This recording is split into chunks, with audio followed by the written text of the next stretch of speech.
The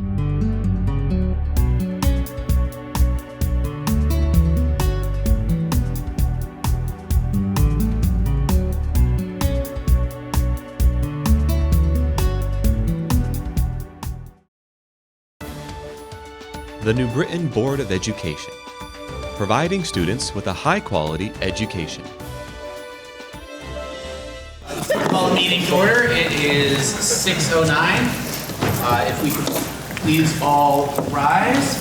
And I'd like to invite Denise Loretto and Allison Navarro to come up and lead the Pledge of Allegiance.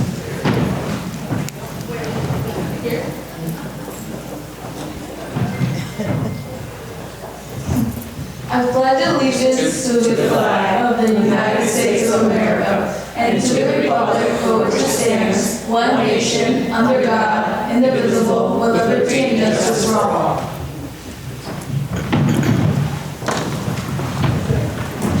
Juro lealtad a la bandera de los Estados Unidos de América y a la república que representan, una nación bajo Dios, indivisible, con libertad y justicia para todos.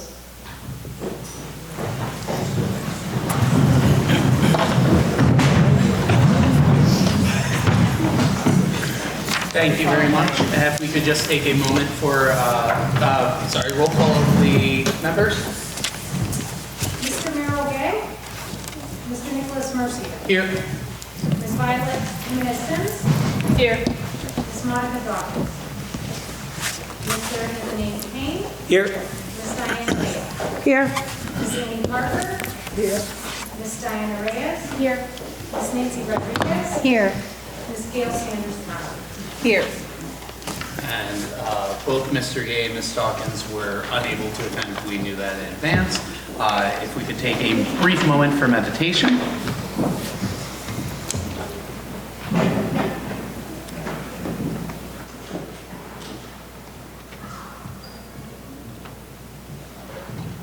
Thank you very much. And the next thing on the agenda is a welcome from the Loretto Elementary and Middle School.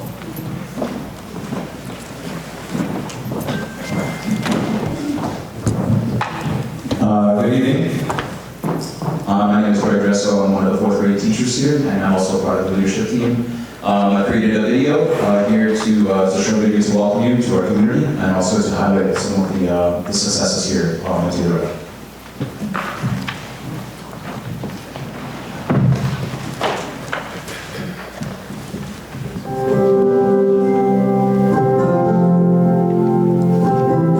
Why does every day matter here at Pupil? Every day matters here at Loretto. We're a very special school here in Britain. We have SLD programming that none of the other elementary schools have. Starting in kindergarten, our students take Spanish class straight up through 8th grade. Our K-8 model makes us especially different here in Britain. We're the only K-8 model school. I think that K-8 model and the fact that our students come from all over the community are what really makes Loretto's community special. Our K-8 model and the ability for our students to stay with us no matter where they move in Britain provides us a unique opportunity to build a tight-knit community of students, families, staff, and community agencies. This sense of community is what makes every day matter here at Loretto. So what do you love about Loretto? What I love about Loretto is my staff, my teachers, my principal, my assistant principals, my students, everyone. I just love coming to work. I love to be helping out. Everybody's more like a family here instead of just like coming just to work. So what is important about coming to school every day? What's important about coming to school every single day is the fact that every single day there's always something new that is happening. There's always something new to be taught, something new to be learned. So if they miss a day, they're going to miss some instructions, some education, and also just regular socializing where you meet your teachers and your fellow classmates. So why does every day matter here at Loretto for you? Oh, I'm Mr. Jack, ESA this year. Before I came here, I came from Brooklyn School. We're coming here, it's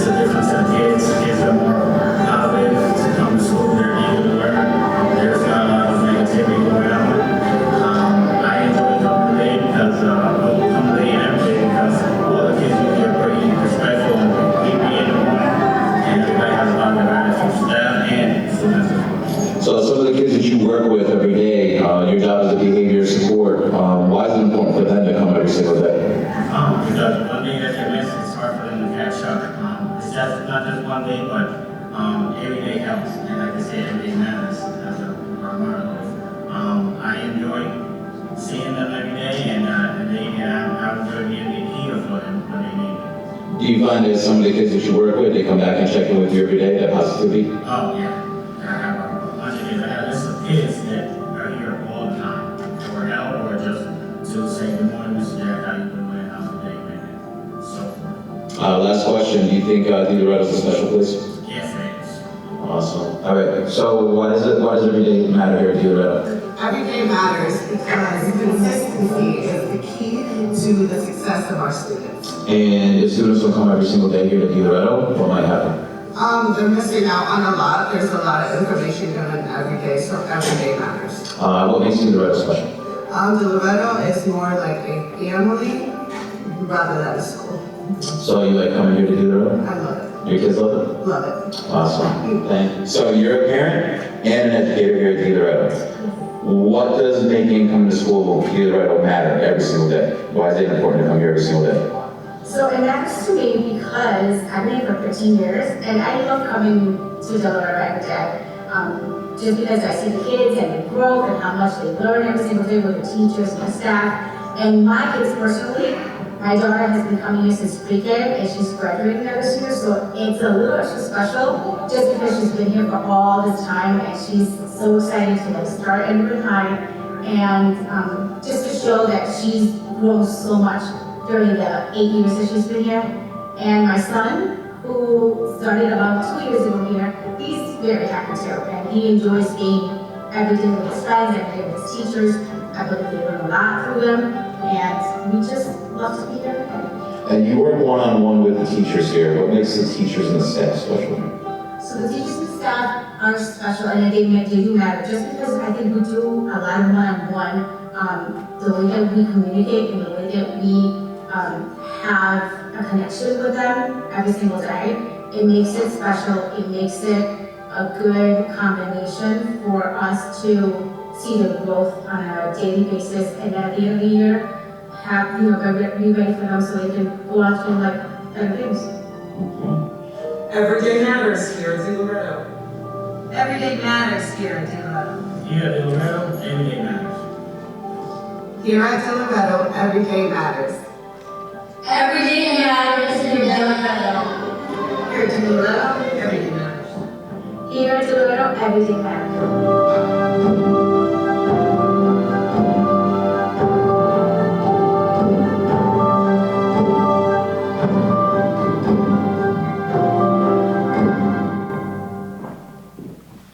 Thank you. Everything does matter here at Loretto. So I want to officially welcome our Board of Education members, our superintendent, cabinet, district staff, our Loretto staff and families, as well as all of our visitors here at Loretto Elementary and Middle School. I hope you enjoyed our video on Everyday Matters. I want to start by thanking my leadership team and staff for helping to put on the presentation tonight. They're an amazing staff, and they choose to keep our students and families at the forefront. Additionally, I want to thank our string ensemble who was here tonight when folks were coming in. Tamara Jones, Cassandra Tapia, Delaney Sanchez, Melanie Sanchez, Miriam Canales, Sara Abusali. They're all part of our string ensemble, spearheaded by Ms. McKeever de Leon, phenomenal strings teacher. As a team, we collectively strategize what we need to do to support our student body to maximize the best outcomes for them. We have made great strides social emotionally to support our students so that they make better judgments, become model citizens, and what is expected to be the profile of our graduates. Loretto has made some great strides in our culture and climate and are making some incremental growth academically for many of our students. There continues to be a need toward our academic growth as a school to make the necessary gains in producing better academic outcomes. But we're putting in the efforts as every day does matter. We as a school understand this, as well as we are seeking out many ways to produce our desired outcomes with a true sense of urgency. We realize that we still have an upward climb, but what I am most grateful for is that we're willing to embrace the climb, knowingly that it benefits our students, staff, and families. In this climb together, we're looking upon our own best practices as well as district initiatives to build capacity and grow professionally, to improve our daily practices to achieve better outcomes for our students. Superintendent Sara has made it clear that every day does matter for each student, one student at a time. And if we don't proceed with a sense of urgency to support our students, then they will fall farther behind, and that is unacceptable. This has been a message that continues to resonate with both my staff and me, and we are making all the necessary adjustments to move in the right direction to maximize our student outcomes with the same sense of urgency. Once again, I'm truly thankful to my staff for making students and families their priority. With that said, I also want to welcome you once again to our Loretto home. And as many of you are aware, that I have a partner in this journey that has been my absolute right hand, and that's been Ms. Butterfield. So I want to thank you all, thank them for making this school a great place to be. Thank you.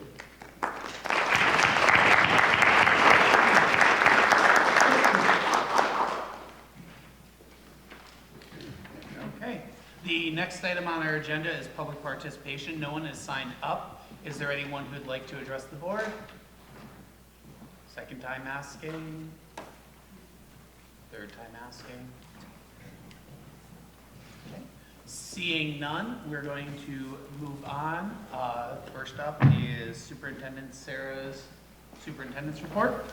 I'm not sure where I'm talking. Can you hear me from where I am?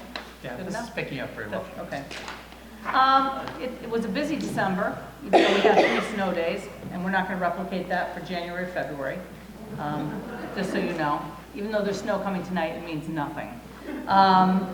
So what we wanted to do really was just highlight some of the things happening in our partnership office in particular. Our attendance campaign continues with a resurgence in January. All of our family school liaisons did work throughout the Christmas holiday, connecting with families, going to families' houses, making phone calls to the families, reminding them, along with connected calls that we sent out in all languages, the first day back. And I don't know if Sandra knows what the attendance was. Just talking to some of our family school liaisons, it sounded good. Students that they have on their caseloads were all present and accounted for today, which was nice. So the work continues with that. Each building has a student engagement team or an attendance team. We're working very hard on that, and we have seen positive growth to date. Just some of the other highlights. Happy that the after-school program, Parks and Rec in particular, did receive funding. It's late in coming, but some of our schools that didn't have Parks and Rec after-school programming now will. It'll be starting soon. It's always just waiting for those state funds to trickle down. Anyway, so they did get the grants, which was good. OIC also got an additional grant. It's something Paulette calls Moving Mountains. It's a program for 40 of our students at New Britain High School. I'm just going to move down. You can read through more of this on your own. We've been having our monthly community forums, and some of the we listen to the issues of the families, some of the concerns that they have, and we're happy to say that one of them, we do now have Google Translate on our district webpage. So you can go to our webpage. It's on the upper right-hand corner. You click on it. You choose any language that you want, and the content of the website turns into the language that you need. So every language is there, and so even for snow delays or different things, we can put it up there. Parents can access it and be able to read it in their home language, which is a really wonderful feature. We had a Love Wins Community Drive partnership with the Anna Grace Project and CCSU that was back on December 13th, which feels like forever ago. And I just want to really shout out to our students at Satellite Career Academy and Brookside, who spend the whole day out in the cold there, sorting all of the items that are coming in with cars dropping them off. This is their second year doing it. They do a great job. They're all donned in their purple and white scarves and hats, and they work the entire day for CCSU and the Anna Grace Project, which was really nice. We also had our family school liaisons on December 23rd. They were working alongside all of us at central office, and they went out to many homes with many packages that were donated through all of our schools. So it was a real campaign to pay it forward this year, with our students at the center of collecting money and our FSLs delivering nice gifts to our families, which was really nice. Also, our Manufacturing Academy on December 14th, we had the Wreaths Across America at Fairview Cemetery. And our manufacturing class produced the 500 stakes to display the wreaths that were on display at Fairview. And also our Madrigal Singers and Tropical Storm were there. But I'm happy when I see just so many different groups of our kids participating and doing things and paying it forward to the community. Hal's Academy was represented Connecticut on the national, actually the State of Connecticut tree in President's Park for the National Christmas Tree. Hal's was chosen as the one school in Connecticut that decorated 24 ornaments that were put on our Connecticut state tree. So they were recognized there. And then another, I think, exciting thing, although I did hear from one of our custodians today, it wasn't as exciting as I thought, but we have put a visual movement pathway at RELC. So I know you were there, we were there 2 months ago, I think, with our, and you saw the sand table, the virtual sand table, which was amazing. We do have pictures on the website, so look, it's a visual movement pathway, and it's for movement, and just, it's amazing to see. It's very colorful, and students, I'm going to say something as simple as like hopscotch, but there's different things for them to walk. They're called either physically literate hallways or visual pathways.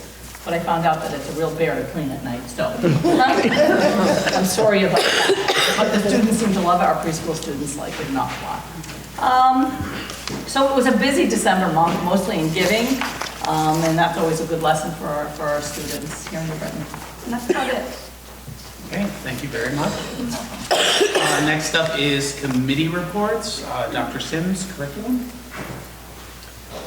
Curriculum met, and we received information on the new requirements for high school for the incoming freshman class next year. And so that, excuse me, that information will be out soon.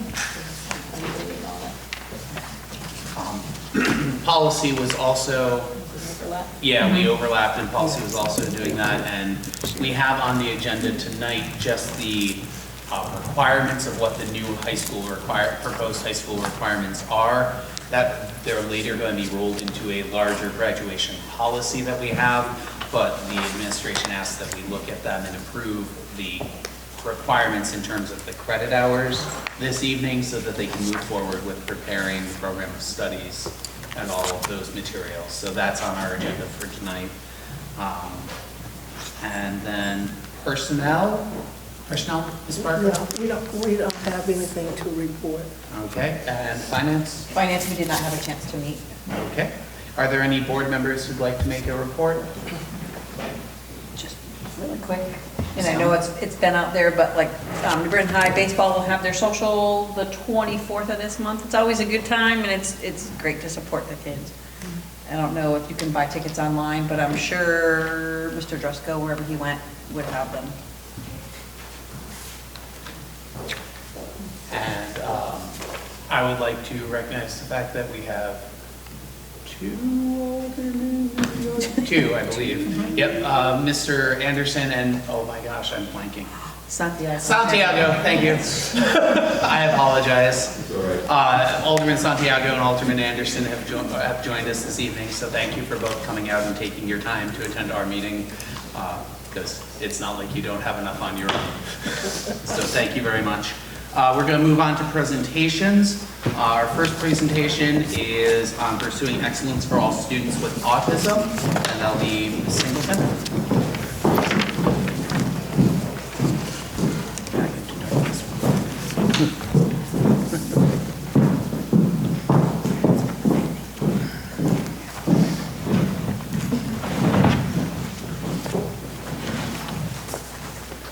Okay, good evening. My name is Danielle Singleton, and I'm the coordinator of special education and also the supervisor of the KEY program, which serves our students with autism in the district that require a small supportive setting. I'd like to thank the board for the opportunity to present on the topic of autism tonight. Here today are some staff members from the KEY program. These are people who work with our children daily. These are staff members with tremendous patience and a talent for teaching children. There aren't many professions where you can say you make a difference every day but these people make a difference every single day. So they're not going to like this, but I'm going to make them stand up so that we can just acknowledge them.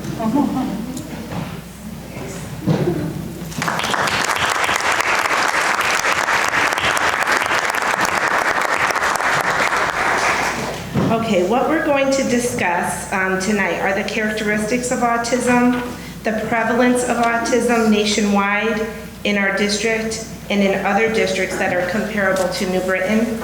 We'll also share the programming we provide for students and some of the challenges we face, as well as the celebrations that we would like to acknowledge.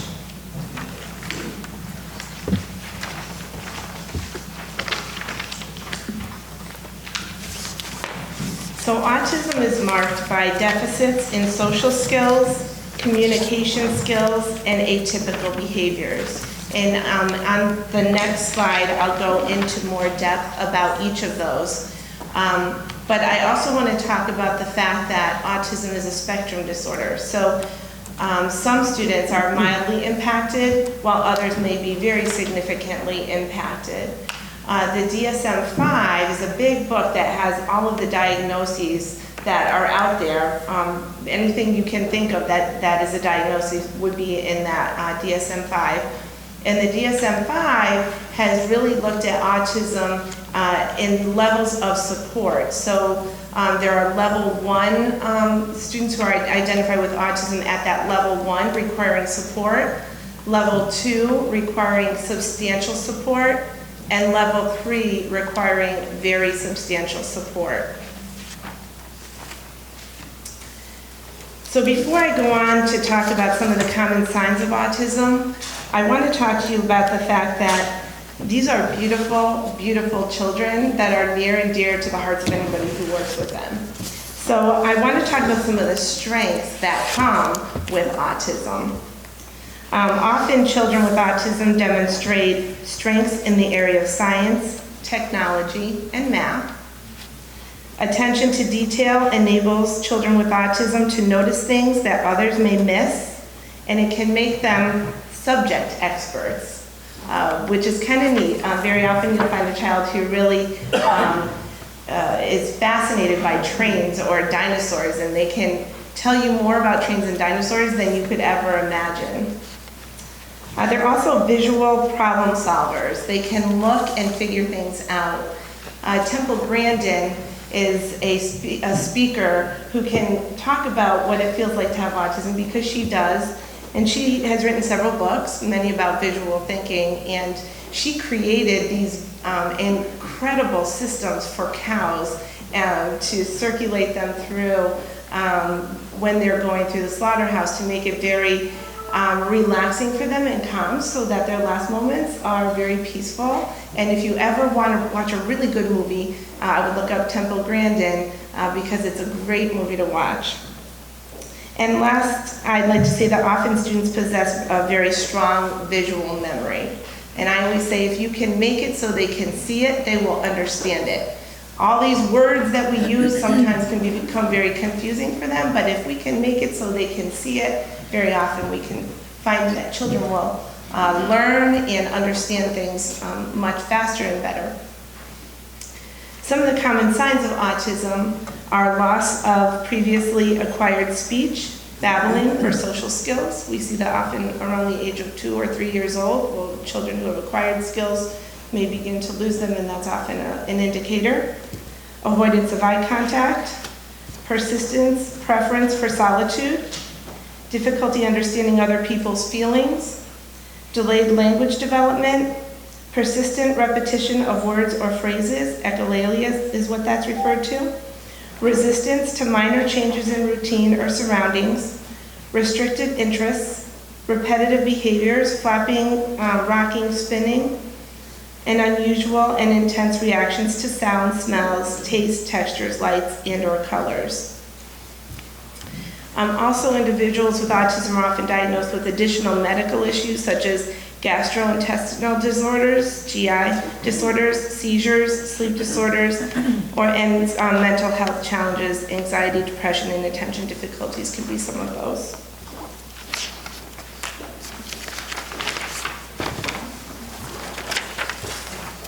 So the prevalence of autism is increasing at a very steady rate. Unfortunately, every time I go into Autism Speaks to check on the prevalence of autism, when there's been a new update, the numbers are increasing. So if you look at the chart I have up there, in 2004, 1 in 166 children were diagnosed with autism. 2006, 1 in 150, 2008, 1 in 125, 2010, 1 in 110, 2012, 1 in 88, 2014, 1 in 68, 2016, 1 in 68, and 2018, 1 in 59. And this information is gathered through the Center for Disease Control, the CDC, and it's nationwide and based on medical records, educational records, from 11 monitoring sites nationwide. So that made me wonder, what does our prevalence rate look like in New Britain? And so if you take a look at the chart we have in front of you, we have a similar arc to what we see with the CDC. So in 2012, 2013, we had 142 students identified with autism. In 2013-14, we had 147 students. 2014-15, 154 students. 2015-16, 174 students. 2016-17, 192 students. 2017-18, 190 students. 2018-19, 213 students. And in 2019-20, we had a jump to 265 students. And I'm going to talk about that a little bit because it makes you wonder, what was that big jump about?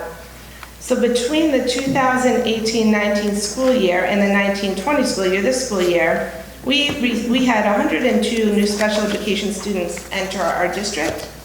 52 of those students were students identified with autism. So that's where we saw that huge jump. And it explains why we're finding in our programs for students with autism and also district-wide in our general education settings where we have students who are more mildly impacted, that we're struggling with this, that our resources are stretched and we're really struggling. Our programs, our class sizes are too large, and it makes a huge difference in the quality of education we can offer our students. Also, I just want to point out, if you take a look at that graph, if you look at between 2012 and 2016, there was a 50 student increase. But then if you take a look at between 2018 and the 19th school year, in 1 year alone, we had an increase of 52 students. So we're seeing a huge impact to the district. Over the span of 8 school years, we increased in the number of students with autism by 123 students. We've also found that the prevalence rate, if you look at all the disabilities that we have for our students here in New Britain, autism has now become the 4th highest disability, and we had a 2% increase to our autism, students with autism. So learning disabilities is the first, other health impairment is the second, the third is speech and language, and 4th is now our highest, we have the highest number of students with disabilities.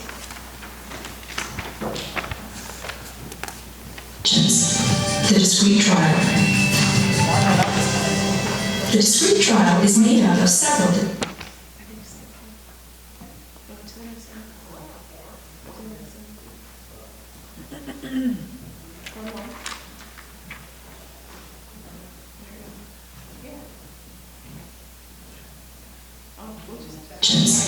The discrete trial. The discrete trial is made out of several distinct components. Nice sitting. Good girl. It begins with the SD, or discriminative stimulus. Do this. This is the instruction given by the therapist to the child. Next, the therapist either waits for the child to respond or provide some help in the form of a prompt if needed. Finally, once the child has responded, the child is given reinforcement, a reward for a correct response, or a correction for an incorrect response. Let's try it again. Do this.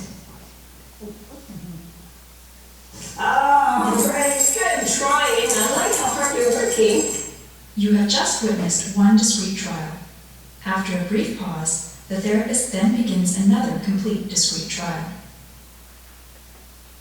Okay.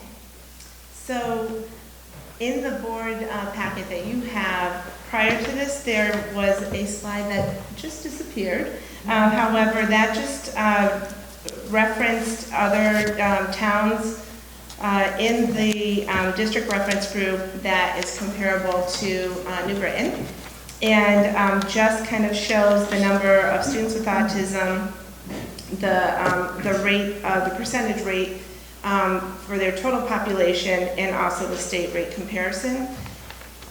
What you just saw was a video of discrete trial instruction, and what I want to point out about it is, first of all, it's research-based, and this is our students with autism learn through discrete trial instruction, as well as other techniques, but it's one of the techniques that works really well for them.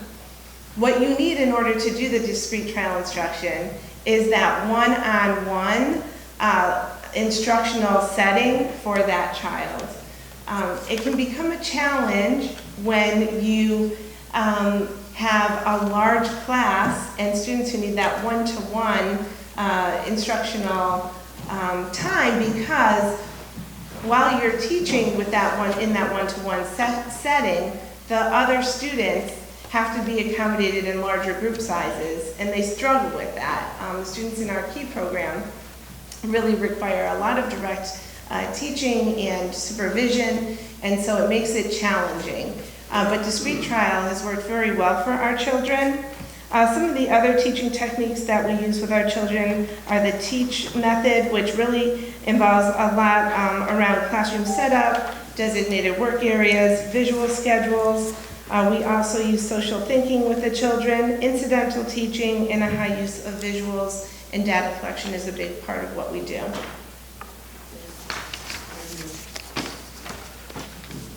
Oh, okay. And there is the district reference group comparison that I was referring to prior. All right. So what is a BCBA and RBT? So a BCBA is a board certified behavior analyst, and an RBT is a registered behavior technician.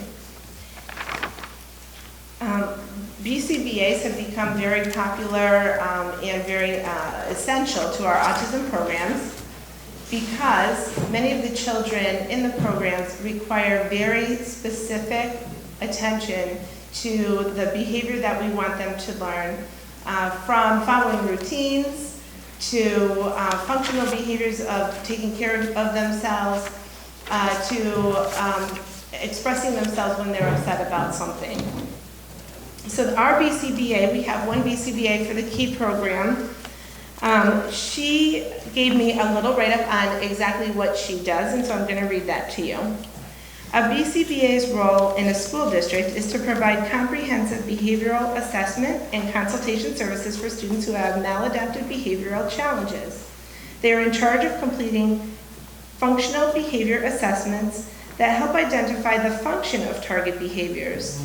By identifying the function of the target behaviors, the BCBA can then make recommendations using ABA techniques and principles that will help reduce the occurrence of these behaviors and or teach alternative replacement behaviors. We currently have one BCBA who serves our children pre-K through grade 12, so she is very busy. She currently has students with 33 students who have consult services on their IEPs that she needs to meet those hours for. And she also is conducting FBAs, which are the functional behavioral assessments that are recommended at PPT meetings. she's also making sure that we're implementing the recommendations the way they need to be implemented. The RBT, the Registered Behavior Technician, has to work under the BCBA. We have one also. He does a lot of data collection, behavioral skills training, problem solving, evaluation of service delivery. The one thing I also want to point out, if we can go back just for a minute, about the BCBA is that we did a comparison with West Hartford. If we are looking at the 2017-18 school year, which was the school year that was last reported on the state website, West Hartford had 232 students with autism, and New Britain that year had 190 students. West Hartford has 5 BCBAs on site to work with students. So the comparison between the 5 to 1 is just something that we wanted to point out. So I'd like to introduce Alicia Powers, who is one of our speech and language pathologists, to talk to you about communication, because this is a huge part of our programming for students with autism. Good evening. As Ms. Singleton mentioned, I'm a district-wide speech-language pathologist. I've serviced the students in the KEY program at the preschool level previously, and I'm currently the service provider at New Britain High School's version of the KEY program. And I'm here tonight just to kind of quickly go over some of the communication elements of autism spectrum disorder and the services that we are currently attempting to provide, and the resources required to provide effective services for students on the spectrum. So this first slide sort of captures the all-encompassing nature of communication, from understanding spoken language, responding to your environment, something as simple as following directions, expressive language, which can take the forms of traditional speech and production, as well as using augmentative and alternative forms of communication. As many of our students later on you can see, is about 30 to 40% of the students on the autism spectrum disorder are considered nonverbal and need alternative methods of communication. We work with them on developing not only that speech production, but speech clarity, as well as their social language skills, which is the way that we relate to other folks. That can take on different forms, from something as simple as responding and turn-taking to something as complex as understanding someone's motivation and intentions, which becomes a major issue, obviously, at the high school level, when there's a lot of subtleties to our social interactions. As well as language and impacting our ability to reason, our ability to regulate our emotions, and really respond in reading and writing at various levels, depending on the level that the student is functioning at.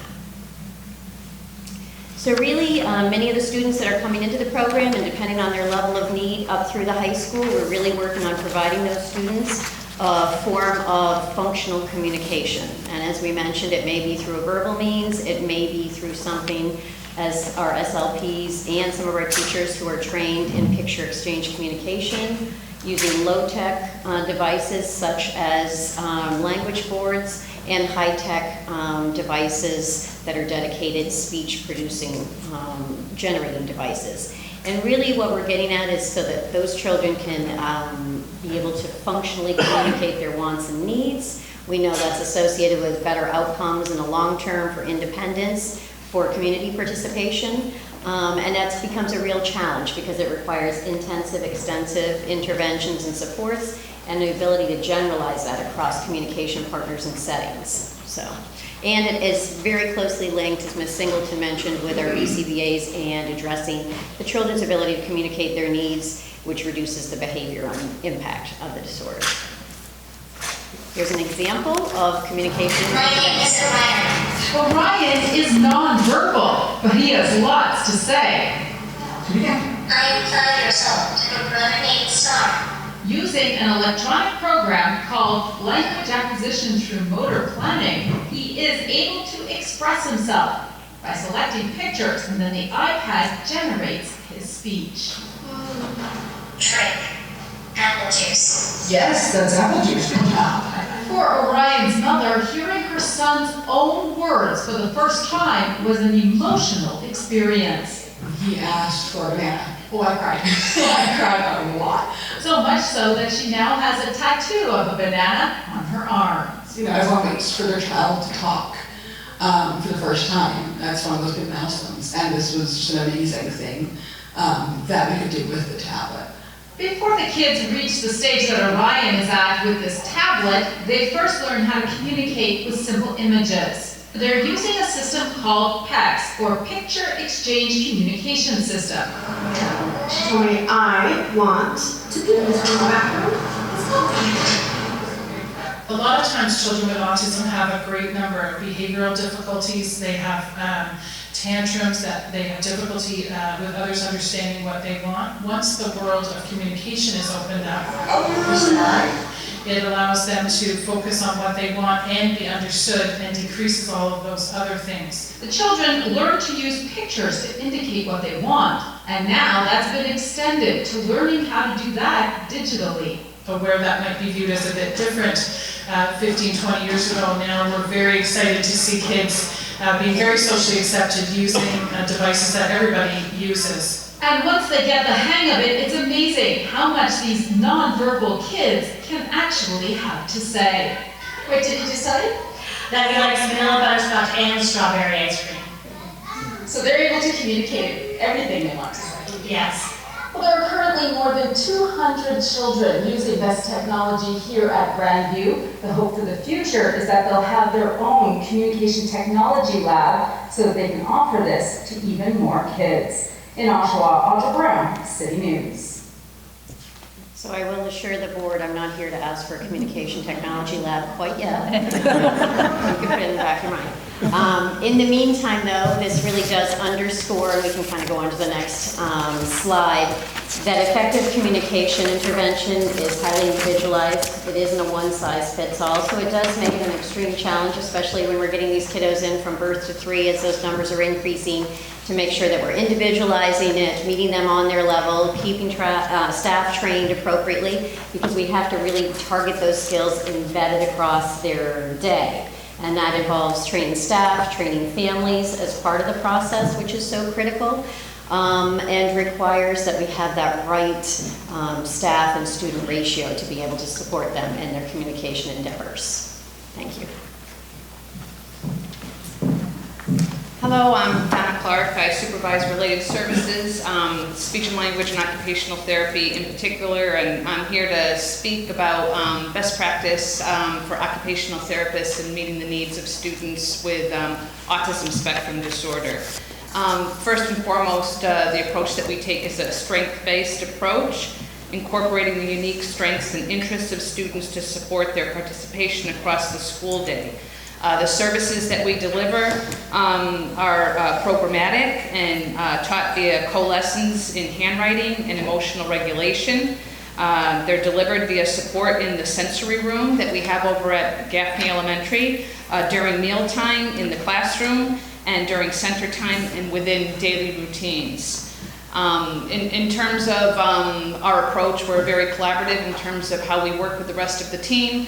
And when we're talking about communication and those communication devices, our occupational therapist, who's actually based at Gaffney, that works specifically with the KEY program, she has a specialty in assistive technology and is very instrumental in working with our speech and language pathologist for our augmentative communication devices, as well as any other types of assistive technology that we need. And you know, most importantly, you know, it is a team approach, collaboration, working together.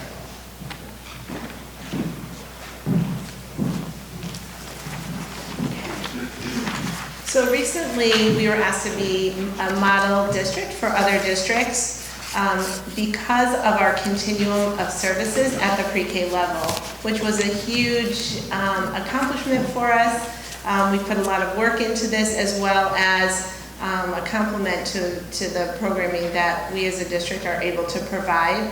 So if you look at the chart on the screen, we have a continuum of services, and we listed them from least restrictive to most restrictive, because we always want to have our children in the least restrictive setting where they can be most successful with the least amount of support. That's always encouraging independence for children. So at the pre-K level, we have community pre-K classes at HRA, CCSU, YMCA, and YWCA, and we're able to provide itinerant speech and special education services in those settings for children whose parents have chosen to send them to those community sites. We have 13 large integrated pre-K classes in district, and we have half-day and full-day programming. Those are located at Relk and Gaffney. We have 2 small integrated pre-K classes. Both are at Relk this year. We're looking to move one to Gaffney next year, so we have the continuum at both schools. We have 3 integrated pre-K classes, and this is brand new this year. In the past, we had 4 self-contained pre-K classes for children with autism. Our pre-K team came together and said, we really want to give integrated classes a try with our students because we feel like providing them with those positive role models would be very helpful. So this year we have 3 integrated pre-K classes that are going extremely well. I get little videos sent to me once in a while saying, I want you to see how so-and-so is teaching another child. So it's really been very successful. And we have 1 key self-contained pre-K class, and that's pretty amazing that district-wide at the pre-K level, we only have 1 self-contained class. Overall, we have 209 pre-K students with disabilities. At the elementary level? I'm sorry, out of a total of what, 450 pre-K students for the Board of Education? Yes. So yes. 209 out of 450 of our students in pre-K are identified with or have an IEP. At the elementary level, we have students who are in general education settings with special education support.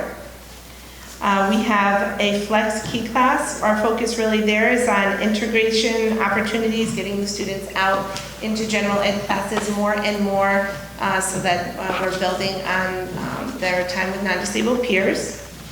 And we, this year, have added 1 key class for higher level students requiring substantial support.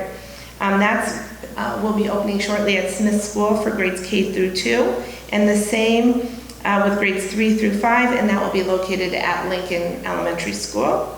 And we have 5 key classes for students with level 3 autism, and if you remember back to the beginning of the presentation, those are students who require very substantial support. I'm sorry, I just want to, because the audience maybe doesn't know, the range of students in a classroom, in a self-contained classroom, is not like a typical classroom where we have 20 or 21 students. The maximum number of students that we should have in a self-contained would be what, Danielle? 8 to 9 should be max. 9 students. And how many staff to teach, not manage, but to teach our students would we require for each of those classrooms?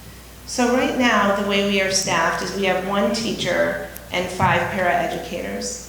And once in a while, I'll come across somebody who will say, wow, that's a lot of staff for a class size, you know, that's at 11 or 12, which is already too high. Mm-hmm. But if you ever were to come and visit and understand the needs of the students, the staff ratio that we have needs to be increased in order to meet those needs. So what we've really been working on is really trying to identify in those classes which are the students that can benefit from that ratio of teaching teachers to students or instructors to students, and which are the students that really require a dedicated staff member with them to assist them throughout the day.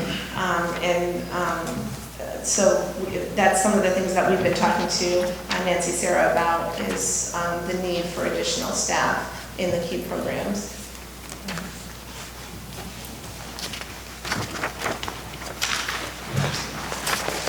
At the secondary level, we have the general education setting as well. We have one middle school class for higher level students requiring substantial support. We have one middle school class for students with level 3 autism requiring very substantial support. So we have those 2 classes. We have one high school class for higher level students requiring substantial support. And then we also have high school programs with more of a focus on those independent living and vocational skills that some of our students go to.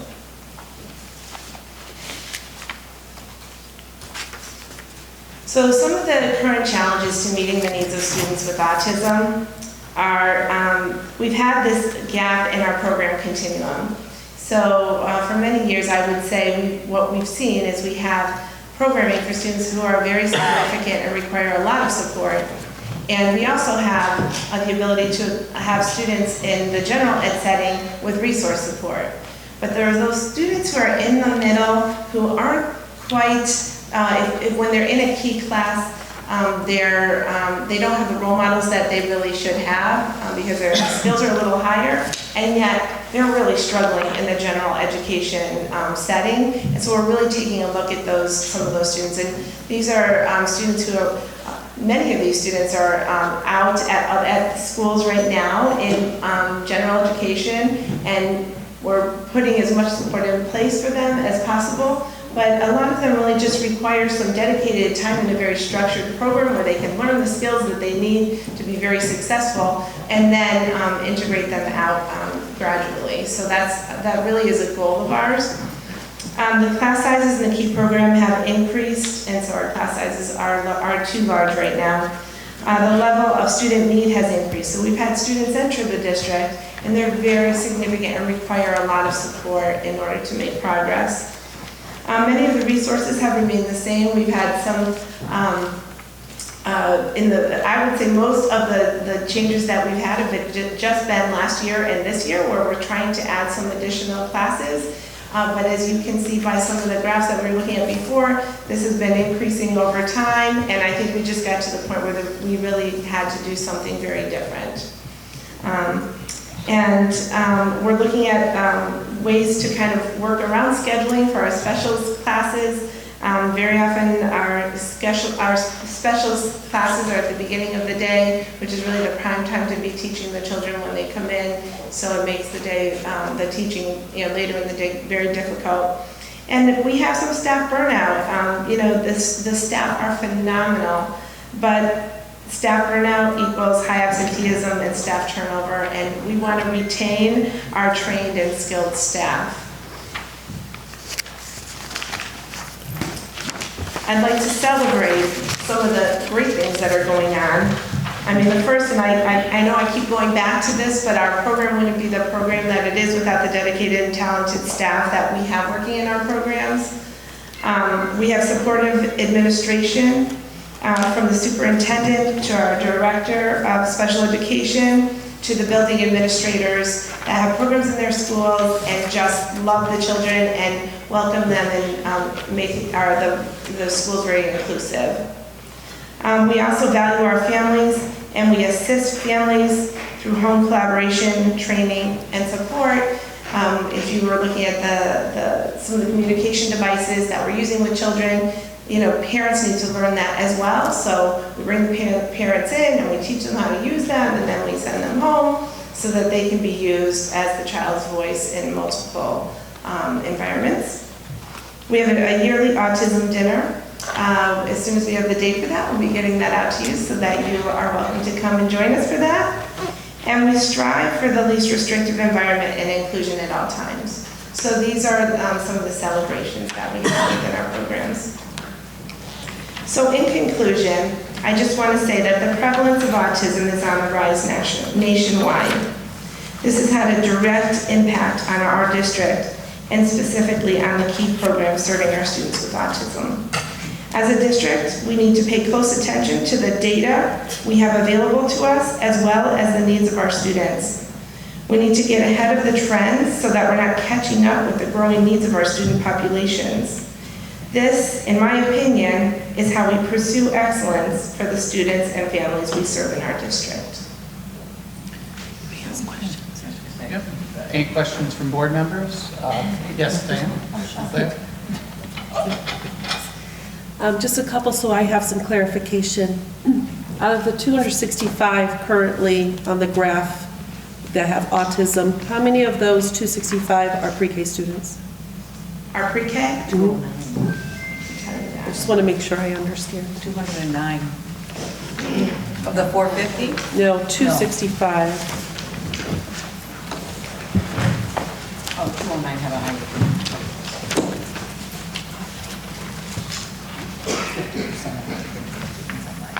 To the graph that has identification by school year where it's doubled in 2019, 2020. How many of those 265 are pre-K students? I believe the 265, I believe those numbers reflect K through 12. I can tell you the pre-K numbers. We have 22 students. We have 32 students with autism at Yale presently. We have 34 students in the integrated pre-K classes, and we have 12 students in the self-contained pre-K class. And I would have to check on the community numbers for you. When you mentioned the DTT as the strategy being, or the way that instruction is being delivered, just from my understanding, is that a instructional strategy for all 3 levels or predominantly with level 3 autistic children? I would say predominantly with levels 2 and 3, but we also find occasions where we might use some discrete trial instruction for a student who just needs that high repetition, even at that level 1 identification, depending on need. So, and when we talk about discrete trial instruction, I can kind of explain it like this. I think it's helpful. Sometimes when I meet somebody new, I want to remember their name. So I might say, this is Jill, this is Jill. And that's how I'm trying to hold it. When we're doing the discrete trial with the children, we're just doing that high repetition with them. This is an apple, this is an apple. What is it? It's an apple, this is an apple. So that we help them because they're not able to do it on their own. So we're doing that high repetition with them so that they're able to learn the skills based on the skill that they need to learn. And when the numbers are shared, do we also share it based on the level of, how many students in our school system are at level 1, level 2, or level 3? Do you keep numbers that way too? We don't. So the DSM-5 is a medical diagnosis of autism, and that's how they categorize.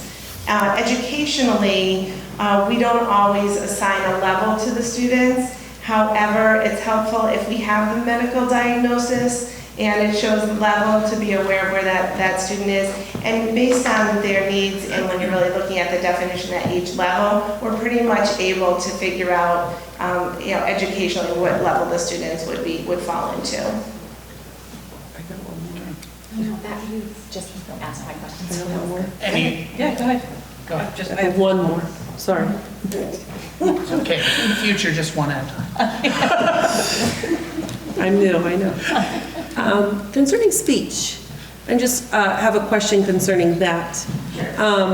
Also, actually, it also goes to any medical diagnosis, right? So autism being a medical diagnosis. Does the medical insurance or Husky plan, etc., pay for outside services for students who need that would be beyond what our school district can provide? Absolutely, yes. And we do have families who access the outside, outpatient services as well as home-based BCBA services. And they're for school-age students, which is from 3 to 21. There's an oversight agency, which is Beacon Health, that sort of processes those as the parents need it, determine if they need those home-based services, or they can access them privately in terms of related services like speech, occupational therapy, and physical therapy. They can do those directly by going to CCMC or other private practitioners, and that gets billed through medical insurance, yes. Because what I found alarming was the pre-K the number you mentioned, 209, I think it was, right?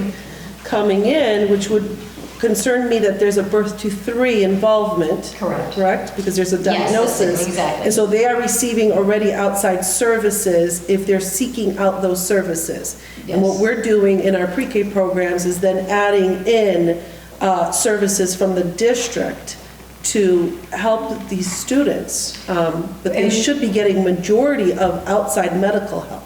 They do, and they're usually accessing both. So we look at that in terms of what we're providing during their school day and what that looked like compared to what the services they were receiving that were home-based. Okay. And also looking at the best practice guidelines, which many times when we're looking at students at the preschool level, for level 2, level 3 level of intensity, they're recommending, more hours of intervention and services, particularly at that early stage, to be able to do that. So we're always looking at that and approaching that based on the number of hours they're spending in school, the school day. Some parents opt for half day versus full day, so that's calculated, and that's why it is the IEP, the individualized services. But we absolutely do not necessarily take what we're given from a medical note, a medical provider, or the birth to 3 without doing our own assessment and reevaluating the services. There's 2 different models, the medical model and the educational model. So although a student might be receiving related services in the medical community,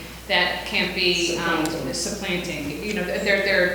They can be very similar, and we always encourage parents to get, to go to the medical community and get what as much as they can get. But our evaluations are based educationally on what they need. Function during their school day. Thank you for that additional information. Appreciate it.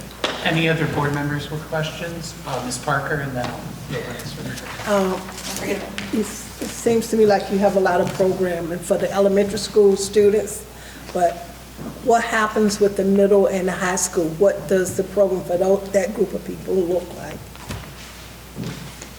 So at this point, or for these years, moving up to where we are coming to this year, what we've had at the middle school and high school has worked to serve our students. I would say right now our high school program, the class size is a little too large. We would need to decrease that, and one of our middle school classes is large also. But I think as we have students moving up from elementary, we're going to see a shift, and we're going to have to, consider that with our programming and our classes. So is there training provided for the middle and high school level staff? Because I know there's a lot of training that goes on in elementary school, but what about those programs? Yes, so they've been included in the training that we do. We have Wednesday half days for our children so that we can provide training to staff. Some of that time is used for consultation about the students with the different providers. Some of it is used for training. Some of it is used for a large meeting with everybody to bring everybody together and talk about trends and some of the things that need to be addressed. And this year, the middle school has been coming to those trainings, and when they're not able to, we're able to go and provide it on the half day with them there at the middle school, and we've freed the high school teacher up to come as well. Ms. Rodriguez? My question is, what has the research shown on the increase? Because the increase is so rapid. Is there anything that's showing what the increase with? So yeah, it's frustrating because you really want an answer to what's going on. Like, why do we have this increase and what is causing autism? Especially when you see that, towns like Hartford and in Bridgeport, and then New London has a smaller number. So is there a commonality? Is there something that, So, well, I can tell you that the causes that they have determined are a combination of genetic and environmental influences. So what the research is showing is that you can have some of the risk factors for autism. So 2 people can both have the risk factors, and one person will develop autism and another person will not. So it's a combination of genetic factors. They do find that autism runs in families. We also have other factors that are marked or found to be risk factors. One of them is the advanced age of parents, pregnancy and birth complications, which would include like extreme prematurity, low birth weight, multiple pregnancies for like twins and triplets. And they continue to find, with all the research they've done, and they've probably done the most research in this area, that vaccines have no effect on risk. So there's no answer to it, but I know that there are many people out there, researchers, that want to know the answers just like we do, and so my hope is that we start to figure this out so that we can, you know, decrease the number of students and children that are identified with autism. Ms. Conlon? I just have a quick question. You compared us to West Hartford as far as the number of BCBAs. How about the Bridgeports and the Hartfords that have double the amount? Do they have a BCBA? So we can do that research and find out. I'm interested myself in finding that out.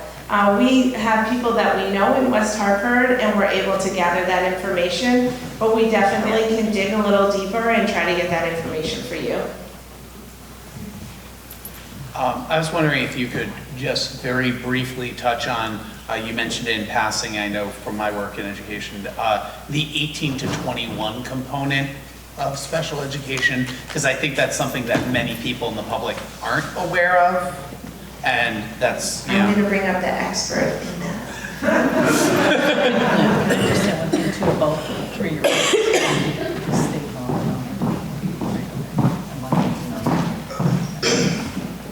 So good evening, everyone. My name is Donna Swayze. I'm the district coordinator for special education here in Britain at the secondary level.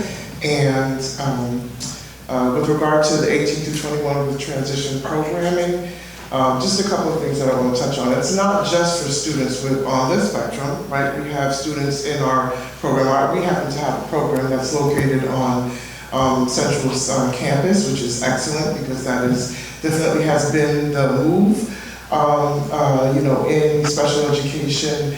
I think Farmington, Avon, and West Hartford, I believe, had the first program, or one of the first programs. Region 13 has a good program. Not a lot of districts have programs on their college campuses. One of the reasons for that, that they are located on the college campuses, is to give students in that age bracket access to typical peers of their same age, which are not in our high schools, right? Because they're in 18 through 21. The law does require that we provide transition services for students who have you know, need for additional supports to transition them from, you know, high school to adulthood. Sometimes they need a few extra years. We provide supports and services in the area of vocation, so we do some job training with our students that are in the 18 through 21 program.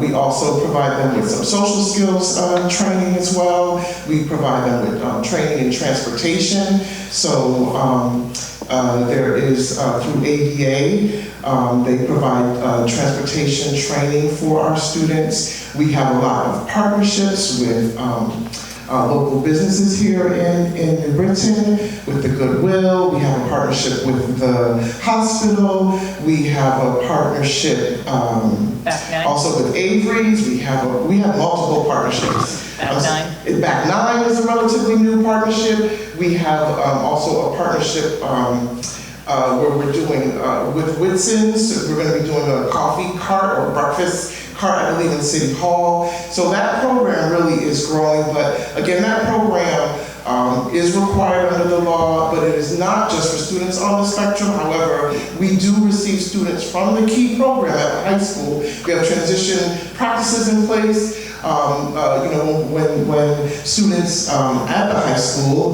primarily in KEY, but also in our Pathways program, when they are approaching high school, there's some communication, not high school, rather, when they're approaching graduation, there's some communication with the teachers at the high school and our receiving teachers in the CLIMB program to take a look at whether or not the students actually meet eligibility for that additional support. I hope I've answered your question. I'm kind of giving you an overview of that. Was there anything specific that you want to know with regards to students on the spectrum? No, personally, I just think it's an important component that sometimes gets overlooked of our continuum of services, not just in terms of autism, but in terms of special education. So I think it's good that more people are aware of that and that it exists.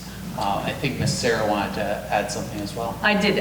While you were speaking, Danielle, we were talking about preschool, and well, preschool is not universal and it's not mandatory. It is mandatory for a student with an IEP to enter the public school system at 3 years old. So that is statute. And so to have students who are coming in with an IEP, you need to have friends with them who are typical peers. Because what we don't want to have is 200 students with an IEP, and not to say that they can't learn from each other, but there needs to be a blend of typical peers with students with disabilities so that they learn from each other, and it's inclusive.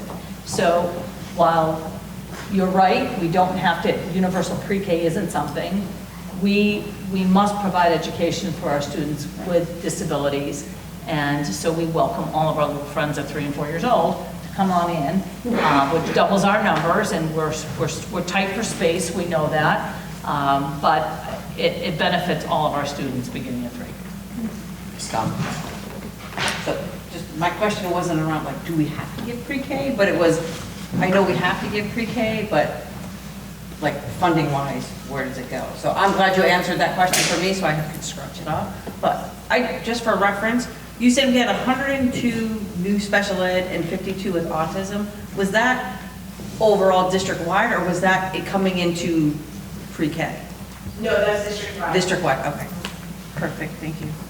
Any other questions from the board? I just have one more. Parker. So when you're saying students are coming in, does that mean that they're moving into town, or there are families that are already here and kids are of age to be in the program? I'm not sure if you have that information. So I can answer. I think it's a combination of both. So it's kids who have been identified. So from last year, there was an increase of 102 kids. 52 of those children were identified on the spectrum. Some of those kids moved into the district. Okay. Actually, our numbers for last year overall, I think, actually went down slightly from this year from last year. But our special ed numbers increased. So again, kids moved into the district, and then children were identified in the district as well. I was reason I brought that up because you said that your program, you go out and speak to other towns about the program, so that we have such a good program, maybe we're attracting students in. I'd like to also say, we really appreciate this board's support.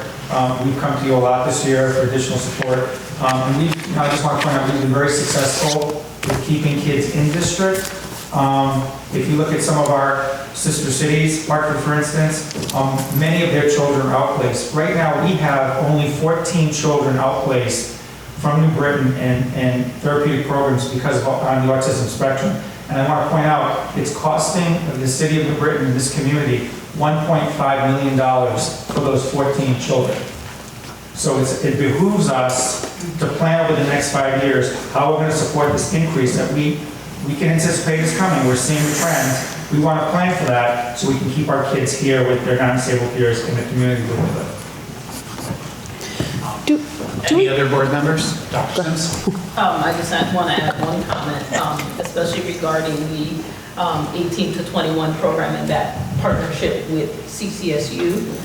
That's amazing to hear about, especially when you say that the other districts doing that are places like Farmington and West Hartford, and not necessarily the other urban underfunded districts like us, because that is who we should be aiming to be, and that is what our students deserve, is that what you see in our suburban counterpart districts are smaller class sizes, children that get to enjoy world languages from elementary school and so on. And we can't do those things because our funding is so limited.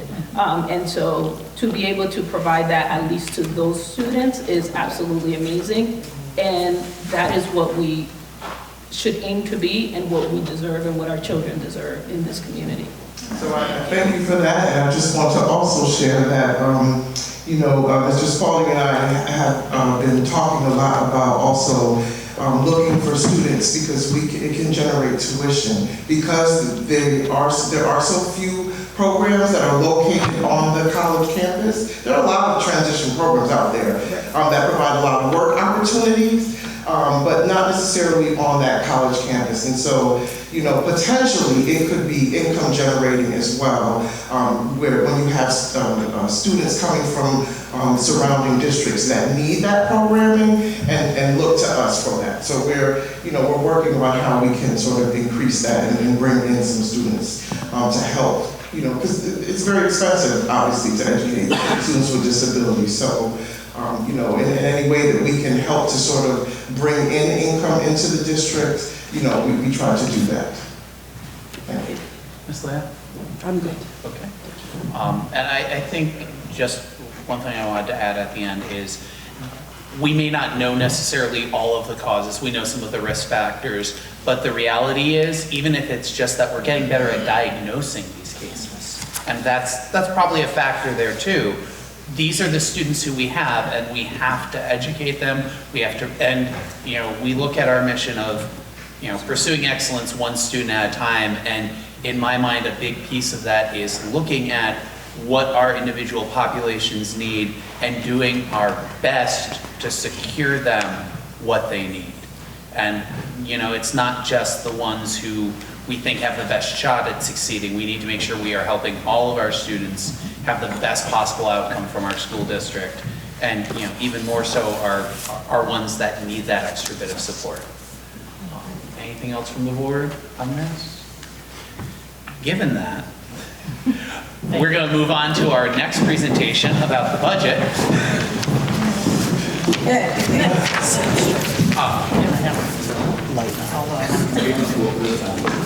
Put your feet up. While Kevin's coming up to go over the budget, I want to say that having Danielle and our Pupil Service team and our teachers out there, thank you, you'll notice an increase in positions this year. Kevin will also tell the narrative around the why. Part of the why was you heard about our autism program and the need to increase staff so that we are teaching, not managing, right? And they do an amazing job of what they do. But for every classroom, we're only talking about 8 children. And for 8 children, you need 1 certified staff and minimally 4 non-certified staff in that room. So the ratio is 8 students with 5 adults. It's not excessive. It's necessary for teaching. It's not, there is never, and I would encourage, I'm looking right at our 2 other people, to do walkthroughs with us too, to see the incredible staff in action working with, and you will see there's not a spare moment for any of our staff with 5 people and 8 students. So I just wanted to paint that picture as Mr. Kane comes up to talk about some of the increases in staffing this year and why. Just curious, before I start, I noticed not everybody has their budget books. We do not have. Oh, I know. Do you need your books? I have my book.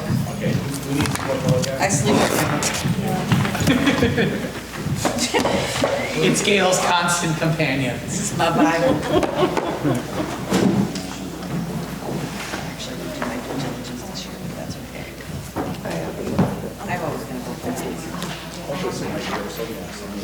Mr. Kane, do you actually have, I know it's a little, Mr. Kane, I know it's a little early, but do you have a copy for the alderman who might be interested?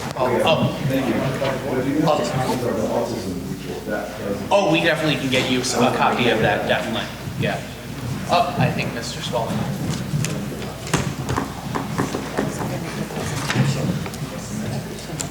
Does he want it?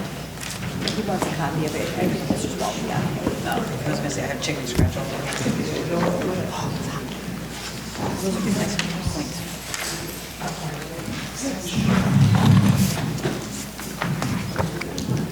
Mr. Kane. Go ahead. She'll be right back. Yeah, she excused herself for a moment. She trusts you completely. Trust me. Good evening. I know we have several new members here tonight. I believe we have we're really three. I know one's returning, so it may be a little different than you've seen before. Hopefully you all had a chance to go through your budget books and, you know, whatever. If not, we'll just go briefly through the, really a budget presentation. Okay, I'm going to be quick. You know, I did hand out to you, one thing I did hand out, a table of contents. So when you look at your budget book, you do have a table of contents of 3 pages. I also realized once I look at a budget book, sometimes like reading a book, you go back to the table of contents and you keep turning the pages. So I think from now on, I'm just going to give you a loose table of contents along with the table of contents. So if there's things you need to look at, you can just pull it out. It makes more sense to rip it out. Now the first slide, slide 2 and 3, it's really taken from the transmittal letter. You know you have a transmittal letter. A lot of stuff that's going to be covered tonight was in the transmittal letter. So the table of contents, which you have here. And the budget book is really divided into 37 sections. And you've seen that. And we're going to go through some things really quickly. This is the budget book overview. There's different sections out there. I'm going to skip over that because you probably read your book. Now, the personnel budget is, one thing we always talk about in the past is what is the personnel budget? So when you look at a budget, you'll see a salary. You might see a salary for, 4 teachers. And what is that salary made up of? It could be a combination. It could be the salary. We have employees in the school district that waive insurance. So for instance, my wife's a teacher in the school district. So if your spouse is in the school district and you waive your insurance because your spouse or somebody else has other insurance, you get paid $1,000. So if you look at that person's salary, it'll be it'll be their base salary plus $1,000. Also, many contracts have longevity payments. We've been getting rid of those longevity payments, but they've been grandfathered. So if you've been a teacher in the school system for 20 years, you may have a longevity payment of, I'm going to make this up, because I know you myself, it's that high. You make a longevity payment of $1,500. So that's part of your base salary. Also, administrators will have an annuity. If you look at the administrator's contract, it's a 2.5% annuity. So if a person is making $100,000, they're making $100,000 plus 2.5%, so that's $2,500. And also, certain contractual employees have car allowances. So when you're looking at some of these salaries sometimes, you say, geez, it's higher than I think. Well, there may be other numbers that are built in. When I first came here in New Britain, your salary was your salary. And we didn't really budget the extra stuff. And, what I found out later on is, it's like, where was the extra $500,000? It wasn't really budgeted for. So that's one thing I want to make sure we always budget the person's salaries correctly. If you go through the budget book, this is just an example of just one budget out there. It says homeschool. All the budgets look the same. It's giving you all the positions located in homeschools. It gives you the principal. It gives you an assistant principal, kindergarten teachers, all the ways down. It gives you a combined total. So if you look at homeschool, your kindergarten teachers, you have 4. Total payroll cost, salary is $294,790. In this case, if you go across, you'll see 2 of the employees are being paid out of the ECS grant and 2 of the employees being paid out of priority school. When we do a budget every year, this is how we do the budget. During the year, in September, there are many times I have to make changes because sometimes we'll find out that a grant increases, a grant decreases, and when grants are written, sometimes we have to move employees back and forth. So there's really no fixed amount, but right now we're working on a base, and this is what it looks like. This is a non-personnel budget. Just an example of one of the schools. If you turn the page, you'll see the per student allocation. So every student in that school, so what's an ES? When you look at an ES, so sometimes when you look at an expenditure report for myself, you might see CES. And CES is Chamberlain Elementary School. You might see MSS, Slade Middle School. So that's how we abbreviate sometimes when you get reports that, it's the first initial of the school, and then ES is elementary school, MS is middle school. So these are the costs that we allocate per current enrollment for all the schools.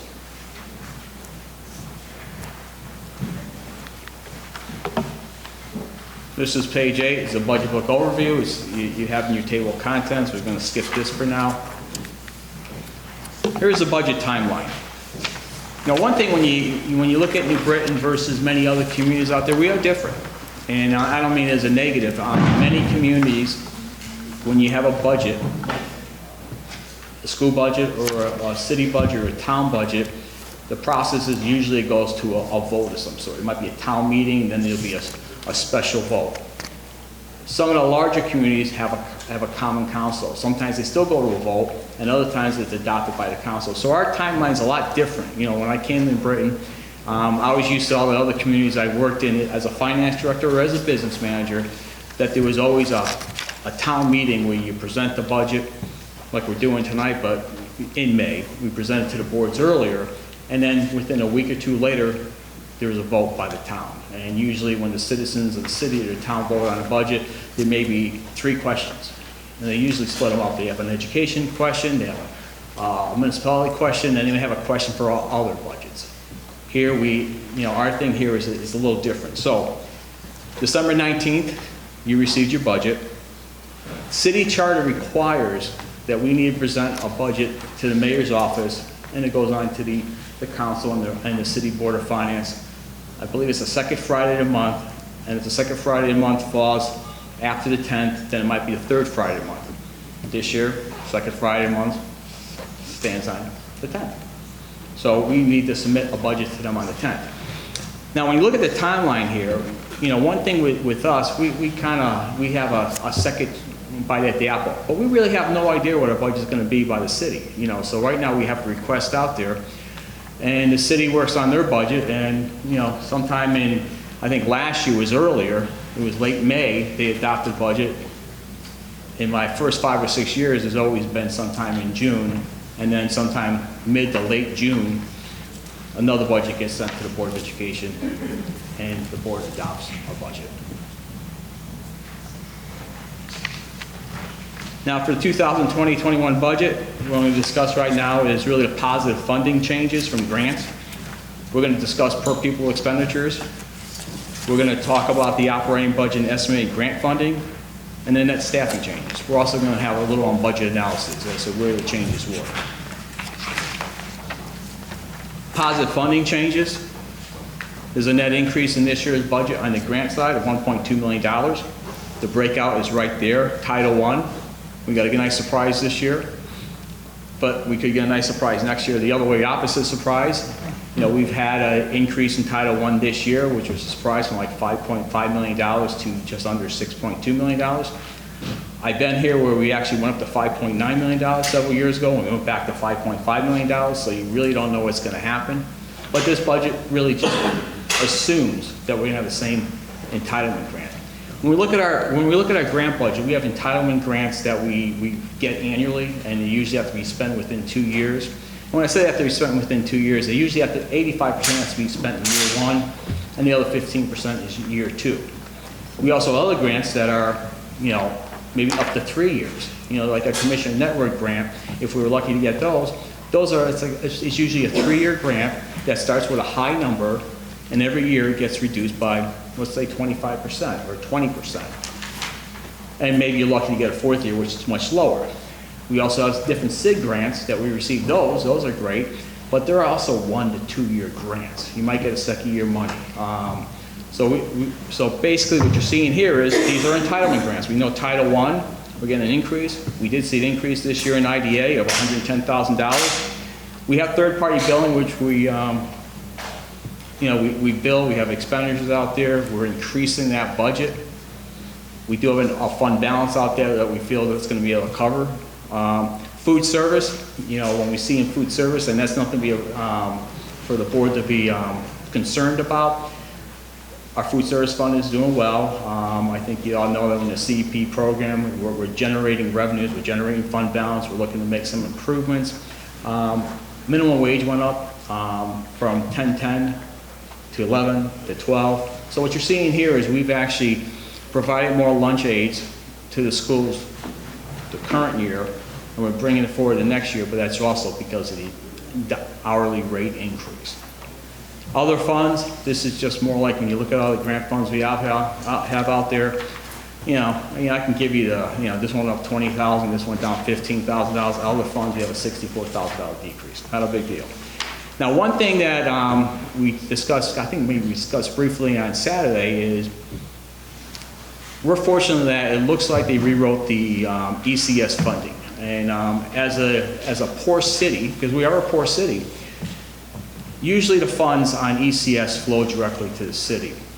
The Alliance District, any increase in ECS flows to the Board of Education as an additional grant. So right now, we're hoping that the second year money, because the governor always does a 2-year budget, this is the second year of his budget. They did rewrite the law on ECS, so we feel we're probably going to receive it unless there's some reason why the politicians at the state, and that's always a possibility if things happen at the state level, because you have to remember too, the state is run by all people. When you live in the suburbans, I hate to say, they don't really care about the urban districts, and they have a vote too, so we feel confident that it's probably going to stay there, and we do kind of hope to get the extra $4 million. But for this budget coming forward to you tonight, if you read the transmittal letter, I did not assume that we're going to get the additional $4 million. We're hoping we will. Now, one of the things that just recently happened this year, excess special education grant, commencing on July 1st, this grant revenue will be flowed directly to the Board of Education as a contra expenditure against their budget. In previous years, it was reflected as a grant revenue to the city, which has been a violation of state statute. The state statute basically says an excess cost, and we're going to go through an example of excess cost. Those funds are supposed to flow to Board of Education as like a contra expenditure. And we're going to show you how that happens. So this will be, next year will be year 2. Here's some verbiage. I'm not going to read the whole thing to you, from excess cost, but it really says State Board of Education shall pay on a current basis. If you go down more to the middle section, it talks about 75% of the cost a grant will receive, 75% of the cost will be received in February, the other 25% in May. There's always a catch-up. So so even though you think you're receiving 75% in February, your May contribution may be more or less, and there's always corrections. The treasurer or the city, instead of posting it as a revenue on their side, need to send it over to the Board of Education within 30 days as a contra expenditure. So we keep our books, the city keeps their books. And actually, we tie to the city's expenditure. Our expenditure always ties to what they have for us too. So what happens when these grant revenues come in February, what would happen if, let's say our expenditure was $70 million by February 18th or March 18th, whatever they do it. They take that $2 million or $1 million, whatever it may be, and they reduce our expenditure by that amount. We likewise do the same on our side, and you'll see how. Next slide will show that for fiscal year 2020-21. Right now, we're assuming excess cost in the amount of $3 million, which is the same that we had for which we assumed for this year. We don't know what we're receiving this year, so we really won't know until February, and won't know if we're guaranteed until May happens. And that's when we catch up for the next budget. You'll see a 5-year history. So when we were doing the budget, the 5-year history was 18-19, the city received 3.7, 17-18, 2.3. You'll see in early years, the dollar amount was higher, and we can get into that later, shortly. What happens, the district will receive a grant revenue, and I'm just estimating at 70%. So what happens with the state of Connecticut, they put so much money aside for excess cost. But it's excess cost, my understanding, for everybody, all school districts. So there's only so much in the pot. So when you send your expenditures up, you're going to get reimbursed. You're supposed to get reimbursed 100% of those costs, but you're going to get reimbursed a percentage of it. How does the excess cost work? It takes your most recent per pupil expenditure. So it's going to use your 18-19 number. Their 18-19 number right now is $13,383. That number may change by a few dollars once they they may do a recalculation for school districts. And what I mean a recalculation, all school districts must file an annual report by September 1st. Okay, so September 1st happens, they have enrollment numbers through City of New Britain, all other districts. The auditors come in.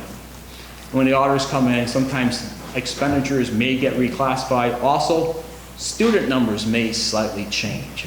So I think what we've seen in New Britain, our numbers are always very accurate, but we have seen like $2 changes. So the 13,383 could be 13,385 or 13,381. That number will probably change slightly. And that's really the catch up in May. More likely, it's because the per pupil expenditure, once the audit is done, and the audit has to be done by December 31st for all cities and towns. So let's assume we have a student out there and he or she is costing the district $100,000. They were sent out of district. Per pupil expenditures really says that our cost is 13,383 times 4.5 times. So that's basically, you eat that cost. So you're not going to get anything but anything over that 4.5 times. So the number is $60,000, 224. And if you just do the math, 100 minus 60,000 times 70%, and that reimbursement might be 65%, it shows that for that student, the grant number will be $27,844.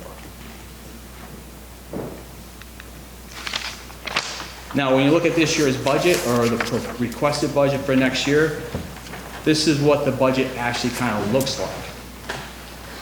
You're seeing what the, so here's the accounts. We have transportation, special education. Some of that is excess cost. And then you have all the outside tuition accounts with pupil services. So, if you look at transportation, right now our budget for next year is not the budget you see in the book, but the budget you would see if we weren't getting excess costs would be $4,167,000.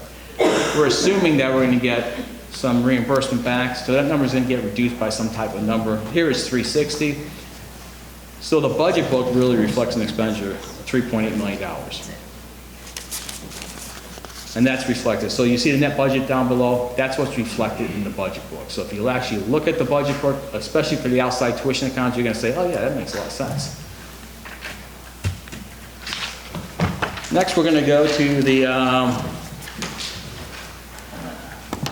per pupil expenditure comparison. It's really a DERG per pupil expenditure comparison. What I'm showing you here is the last 5 years. You'll see New Britain, and you'll see Hartford, Wyndham, New Haven, and really it's really done in the order of per pupil expenditure. You'll see the 7 districts in DERG, and by the way, we're always at the bottom. We're the 7th school district. You also see here is an average comparison for the state. Now I want to point out something to you. If you actually look at 14-15, and you'll see our per pupil expenditure was $13,033, and you'll see 18-19 was $13,383. That's a $350 increase. If you look at the DERG, it went from $16,072 to $16,773. That's an increase of $701, the average increase for the DERG. Our increase is 50% of the DERG increase. If you look at the state average went from $15,715 to $17,439, an increase by $1,724. Our increase is just slightly over 20% of that. You also see the comparison that if we want to be competitive or comparable to our DERG counterparts or the state average, for the DERG, we would have to need $34 million. It was $30 million back in 14-15. 18-19 is $34 million. And the state average was $27 million, and now it's over $40 million. This is a 5-year history of how we look, really in the state. The higher the rank you are, and that's the bad thing about it. It's not like bowling. It's more like, it's like golf. The lower score you have, the better off you are. So the higher the rank you are, the lower your expenditure. You'll see that we started off 14-15, 162nd. We grow to 167 in 16-17, and 18-19 we're 168. We're still lower last year than we were in our highest year, which was 16-17. The next slide, and these aren't my numbers. These are per pupil expenditure numbers that come from the state website. The state website went back to 1999, 2000. I can't tell you what happened before that because I can't find it. In 99, 2000, our rank was 67th. We went as low as 47th in the state. 2010, 2011, we were 126, and then we had a material change. I don't know why, I wasn't here back then, but in 11, 12, we went to 164th. And as you can see, for the last 2 years, we're at 168. Now, we're comparing ourselves to Danbury School District because Danbury has actually been has been the lowest in the state for the last 4 years. I'm doing a 5-year comparison here. You'll see in 14, 15, our differential between us and Danbury was $305. It grew to $649, and now last year we're $86.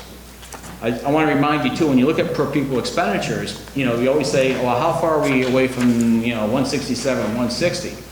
Well, the 167, 166 community in Connecticut are just under $14,000. I mean, I believe the number was 13,900 something. So we're $500, $600 below the next community. So if you look at $500 or $600, that's a $6 million change. So with the additional money coming from the Alliance, and hopefully it keeps coming over the next 10 years or whatever the phase-in is, we still have a ways to go.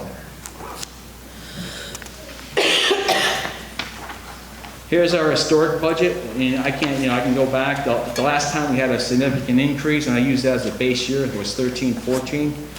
It's from 12-13, we increased quite a bit to 13-14. So that's the base year. So the last 6 years, that's not including 13-14. If you look at this slide, it shows 1 year, 1 out of 5 years, we had an increase. And the compounded increase over those 6 years is 0.34%.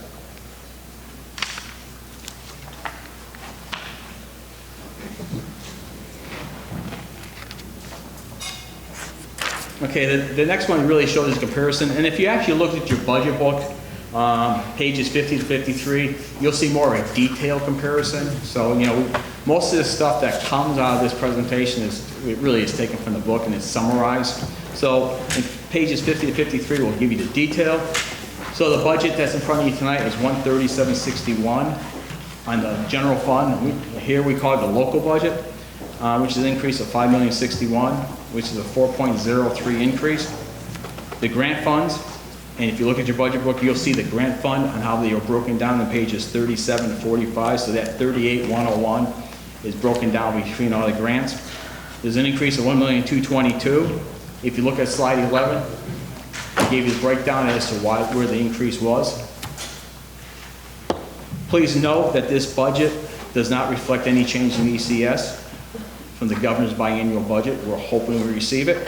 If these funds are to be received, if you look at the next page, our revised budget, and when I say revised budget, our request is still our request next year for all our budget is still 168. It just shows that there's been a swap out that $4 million is decreased by the general fund budget, and $4 million is added onto the grant funds. Because currently we receive approximately $17.9 million from Alliance. If we receive another $4 million from Alliance would be $22 million next year. The next 3 slides are really just showing a general fund summary comparison by category. I'm going to analyze it at the end based on the combined because we kind of look at ourselves as combined. So if you look at slide 2, it does the same thing, but really slide 3 is really what I think we need to base it on because we are reliant on a lot of grants. Slide 3 shows our total grant and general fund budget request is $168 million. Yes. Oh, wrong one? Okay. There we go. Can't see that far. Okay. Each 25 You have cheaters, you can't see. Okay. So it really shows the increase for salaries is 4.2%. You're going to find out why in a few seconds, why that's like it, and all these other changes. Staffing. This is the staffing change between the adopted budget in 1920 and the requested budget for 2021. And after this, we're going to go through all the changes. You're going to see all this in your budget book. So if you looked at your budget book, you're going to have an FTE section in your budget book, and page 4 gives you an FTE just based on union affiliation. It's going to tie into the 1405, 1040, and the 365 between combined, general, and grants. Pages 5 to 8 gives you a further breakdown. It does it by object code / position type. So if you're a kindergarten teacher, it'll have your K teacher, and you'll have your object code, which I think is 51105, 1104. I might be wrong, so don't hold me to it. But it has all the things. So there's 3 pages of that. The other thing too, pages 9 and 10 is just grant funds only.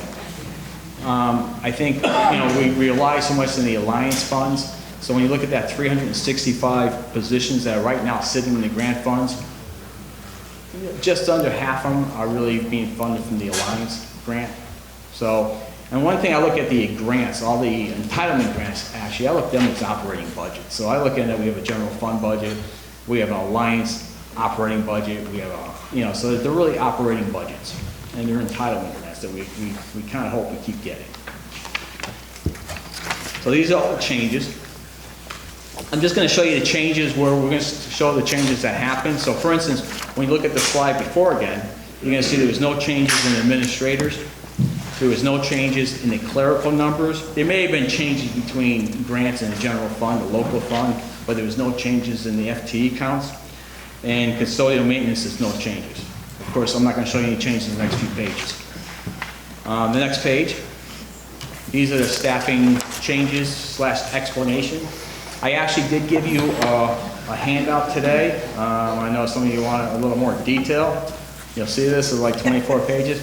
And it's really just a handout. It's done in a combined budget. So when you look across, and that's why I mentioned you earlier, so let's look at the page 1. You'll see combined general fund and grant funds. You'll see general fund, and you'll see grant funds. And it have the FTE. It also have the payroll. So sometimes you're going to see if there's an extra earnings or there's nobody associated with it, you might see $50,000, but you're going to say there's no FTE as well, because it really is, it's overtime, it's extra earnings. So the first one going across is CES, and that's Chamberlain Elementary School. If you go across, GES is Gaffney Elementary School. It kind of flows with your budget book too.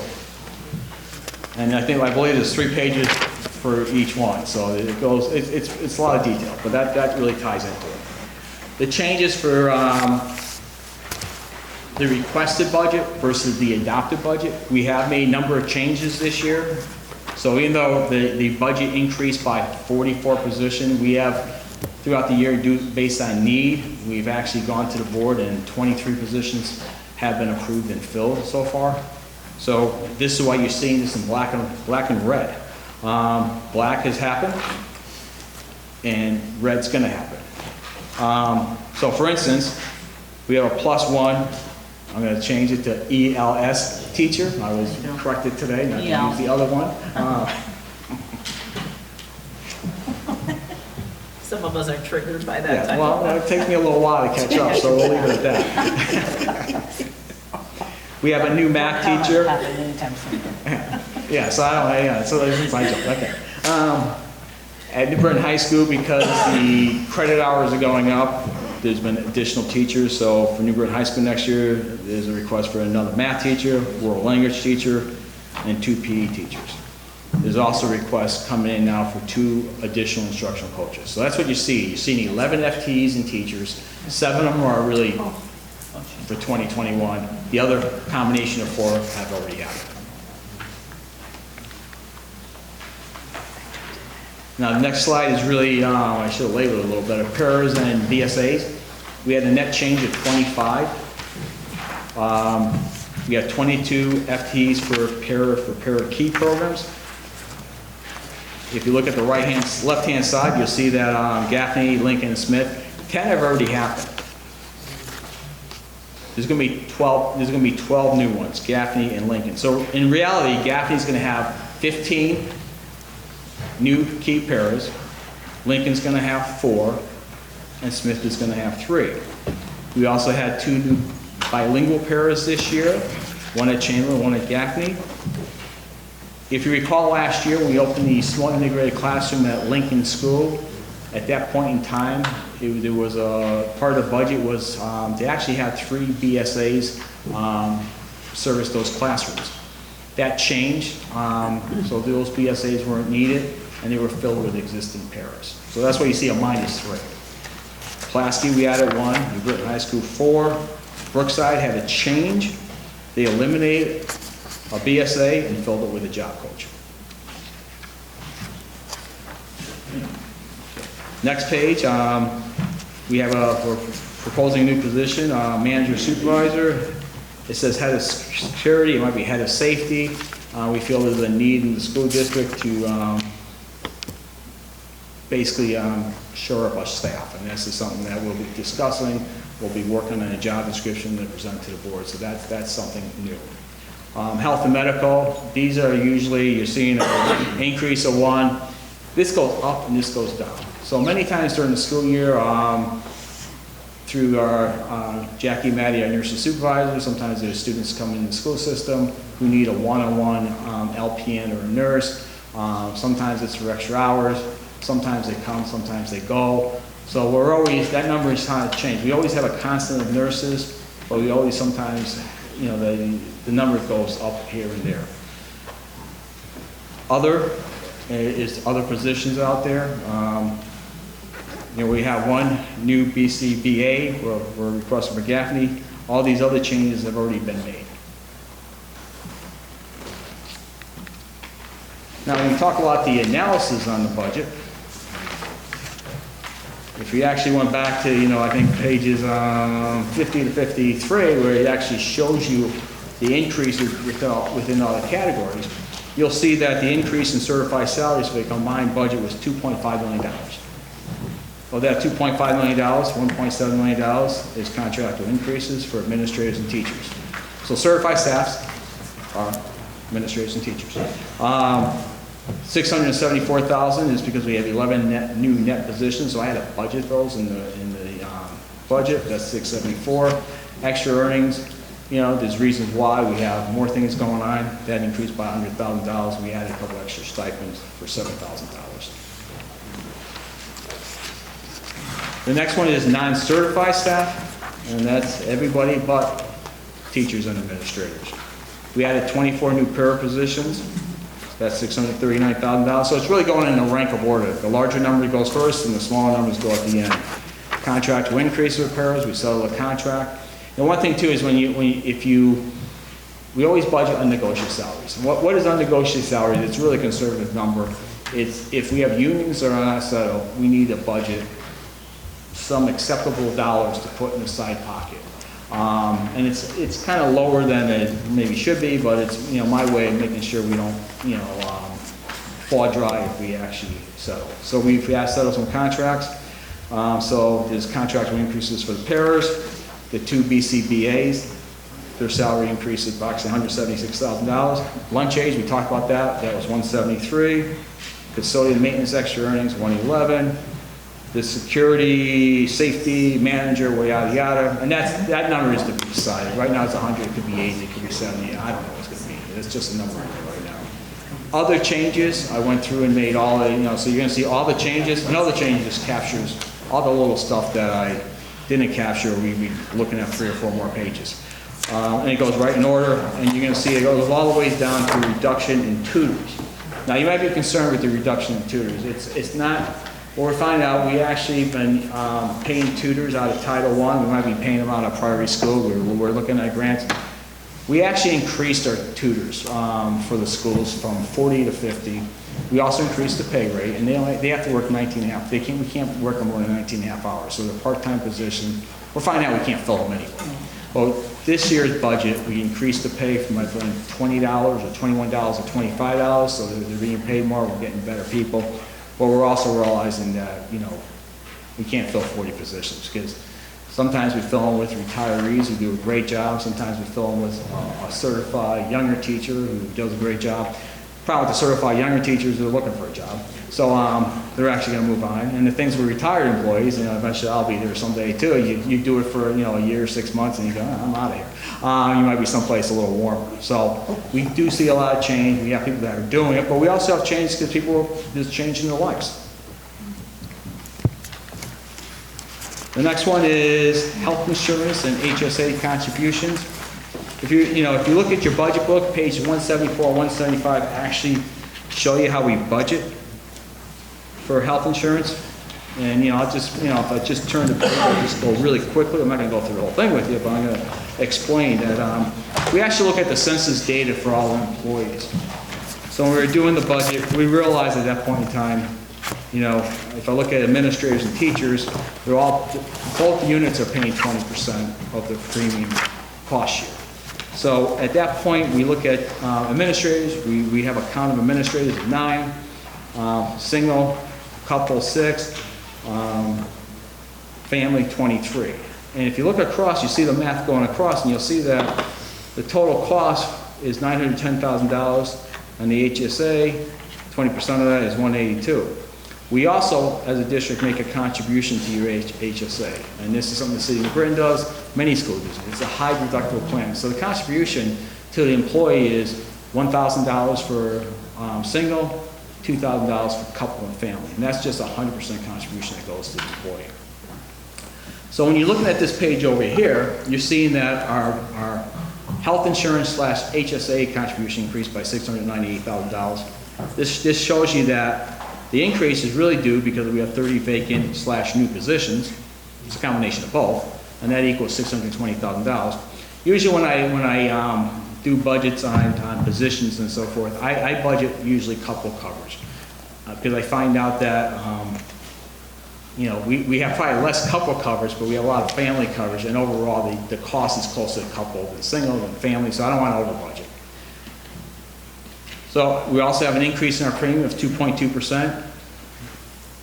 I really worked this down to the penny, guys. The numbers came out, I had to prove it to myself. It was $360, $739. Not counting the 30 employees up there, we also saw a reduction of 2 employees, and this is really how the reduction happened. We had additional 15 on single coverage, we lost 24 couple coverage, and we added 7 family coverage. And when you do the math at the end of the day, it came up to $282,000 reduction. So you get an increase because of vacant positions, increase because of premium, and a decrease because employee shift, which is great. Retirement contribution, I think we may have talked about this briefly on Saturday, or may have talked about it today. MERS contribution, if anybody knows anything about pension plans, everybody, teachers are different, but you know, most employees are in the MERS pension plans other than teachers and administrators. It's a defined benefit. And for years, it could be the state of Connecticut, it could be a city, it could be a town, it doesn't really matter. There's always a rate of return on a pension. So when they look at a pension, they actually have a rate of return. And many communities actually had a rate of return at one point in time, like it could be 8.5%. So they're assuming they're going to earn, every time we put $1 away, we're going to earn 8.5%. But we're not earning 8.5%. So the state of Connecticut has always been way behind. They had very high assumptions. And by having high assumptions with the rate of return, which you're earning anyway, it actually means you put less money in because you think you're going to earn 8.5%. The state made a major change last year. I think the 8.5% went down to 7%. And they're phasing in the damage over 5 years. So 2 years ago, we contribute 12.15% for employees.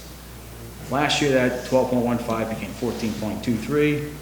Now it's 16.25. It's going to increase 2%, I believe, over a 5-year period. The employees are also kicking in 0.5% each year, too. So the employees were kicking 5%. This year it's 5.5%. Next year it's 6%.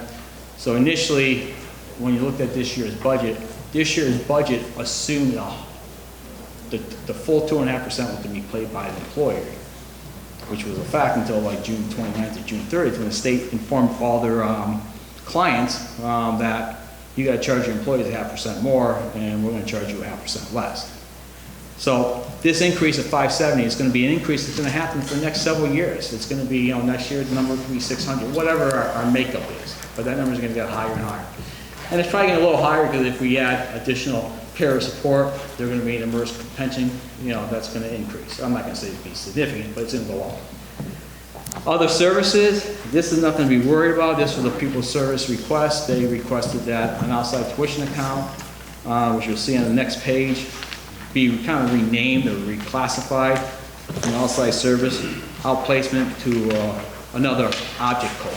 So that's it. You're seeing we're adding 793 here, but if you turn to the next page, you're seeing we're decreasing by 793. Outside sub-services is Kelly Services. This is based on 18-19 actual expenditure. It went from like $1.6 million to $1.9 million. We will look at that number this year, and of course that number could change for the June budget. Hopefully it won't be any higher. Hopefully it'll stay the same or be a little lower. The next page actually is transportation. You all know we had a new transportation contract.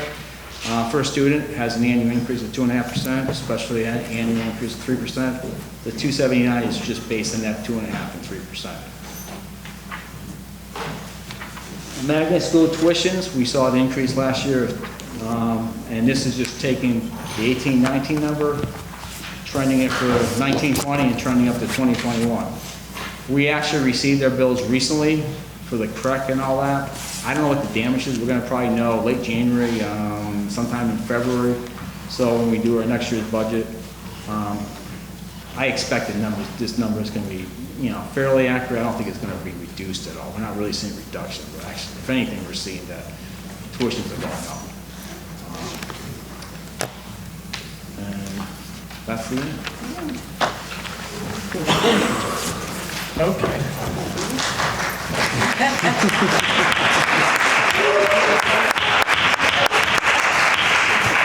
I'm not sure if the applause is for Mr. Kane or for the rest of us. Before we get to questions, I just want to take what he just presented and give a 1-minute summary of what I think is like kind of the biggest, most important picture for me looking at this overall, is that of the $6 million increase that we're seeing in this budget, $2.5 million of it is to certified salaries.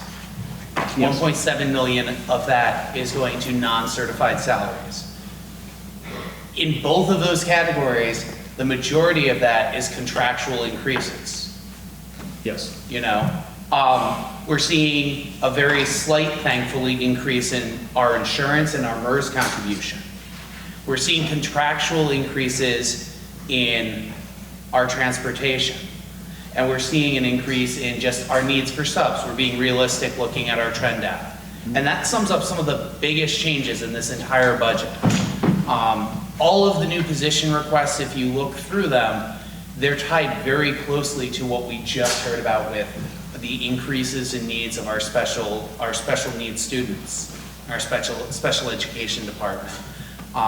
There's often an accusation that happens or things that are said in the public by people who haven't lived with these budgets for the past 6 years on the board, even longer going back to when I was on the city side for Board of Finance and Taxation. Lots of people like to say, oh, we're administration heavy. We're not. People like to say that we're constantly adding administrators. We're really not. When we're adding positions, we're doing our best to meet the needs of our students. A lot of the positions we've been adding are VSAs, we've been adding classroom teachers, we've been adding teachers, and we have added some administration personnel over the long term, but it's also to facilitate those programs for the students in need. So when you look at it, and all of this in the light of, this is not us asking for huge amounts of money to, create brand new programs and to buy speaking devices for all of our students who could benefit from them. We're not looking to, do anything lavish or extravagant. We're looking to get by with our contractual increases and to address what everyone is seeing as an increase in terms of special education population. And when you look at if we get the money from Alliance that we're supposed to be getting that's in the 2-year budget, we're asking for less than $1 million more from the city side, which is less than 1%. It's a tiny fraction. When you see other towns, and even other towns that are Alliance districts, kicking in year after year, 1.5%, 2%, 3% increases to their education funding every year. And we're asking, in terms of our local contribution, less than 1%. I think it's a very reasonable request. I'm hoping it'll get the support of the Common Council and of the community, because it's not, walk through our schools. We're not paving classrooms with gold. We're just looking to get by and provide the best we can for our students and to help our teachers who need the support.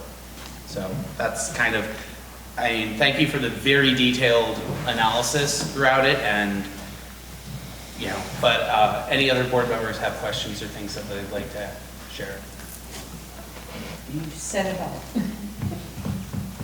Dr. Sims.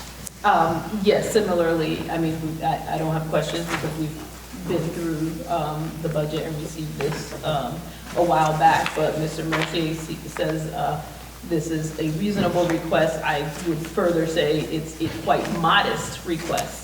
The money requested is not actually to do anything extra. It's actually to maintain the level of services that we have now, which we know we could actually use a lot more based on the comparisons that you see to other districts in our DERG, the state average, and such. So keeping in mind that increases to special education personnel, like paraeducators and teachers, are a legal matter. We can't say we don't have the money, we can't provide that. Legally, if a student has an individualized education plan and requires a paraeducator, we have to give it to them. So those increases are for legal nature. Even the positions for the high school, for example, the state is increasing the credit requirement for graduation, the types of credits. We need people to teach those courses. We can't tell the state, no, our kids can't get these credits because we can't pay for them. So with the exception of the one position for the safety manager, which we'll hear more about, I don't see anything in here that's not, that is an extra. It is the absolute basic, meet our needs and move on. Really, in reality, we should be asking for a lot more in order to be much more competitive with even districts that are just like ours. Any other comments? I'd also like to, just for the people's information, extend a thank you to the many members of our staff who also go above and beyond in bringing in outside funding and donations as well. We do reach out to community partners, and as one example, and you'll see some of the donations are on our agenda for tonight, our high school programs in the academies and things like that, they bring in a tremendous amount of money from community partners, which we help to fill in the gaps, because we are a poor community, and we recognize that. Every person sitting up here on this board is a taxpayer, and many of the people sitting up on the board no longer have students in the system, even. Some do, some don't. But we recognize the value of education. So I think that, as you said, it's a modest request, but I also think it's one that, I hope anyone could support. Just because we've gone through this, and I'm not sure if is there anything else regarding the budget that people would like to discuss at this point? Taking something a little bit out of order then, item 5, I believe it's 5B on our agenda, was worded as approving the budget, but really what we're doing tonight is we are forwarding the budget per the city charter. We're forwarding the superintendent's request to the Board of Finance and Taxation and the Mayor's Office. So I would entertain a motion to forward the request as is to the City of Finance and Taxation and the Mayor's Office. Do I have a motion? Motion. Second. Motion made by Ms. Conley, seconded by Ms. Rodriguez. Is there any discussion or amendments? Hearing none, all those in favor of forwarding the budget along, please say aye. Aye. Opposed? Motion carries. Thank you, Mr. King. Do I take a second to get off my soapbox and collect myself?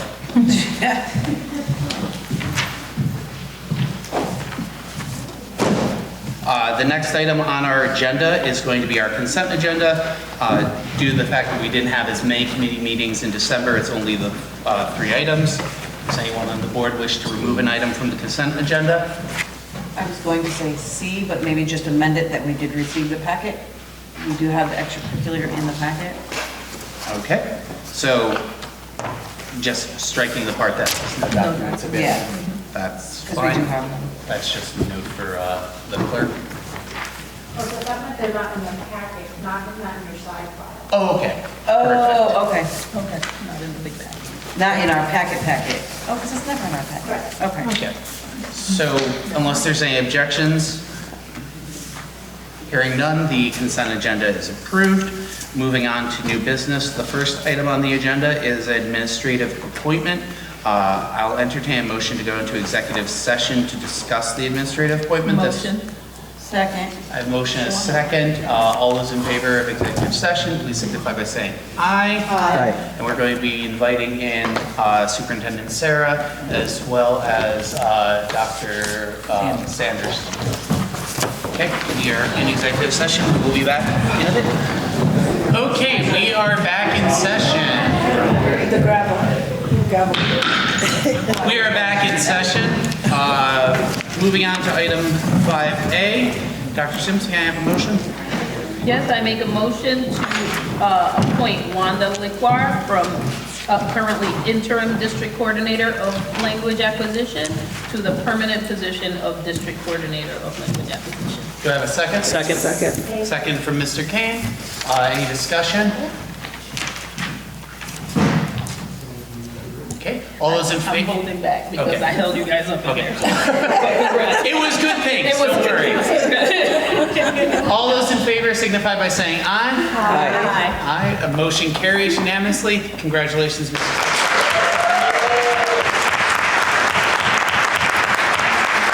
If you could come and accept the congratulations of the board. Quickly, because we know it's late.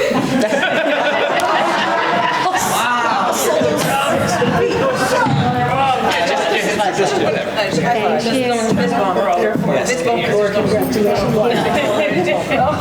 She's saying it too.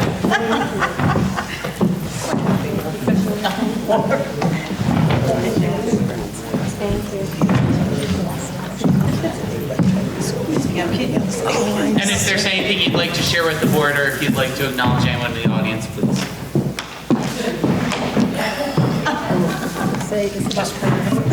I would just like to thank everyone. I've been in the district about 30 years, and every year that I've been here has been a pleasure. I've grown, I've learned so much, and I love the kids, and I love the people that I work with. And it's been really nice to have this position now. Thank you. Thank you.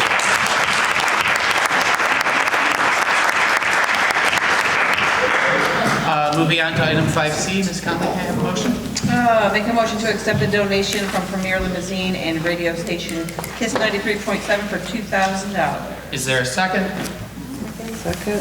Seconded by Ms. Leah. Any discussion? That just can't be the radio station.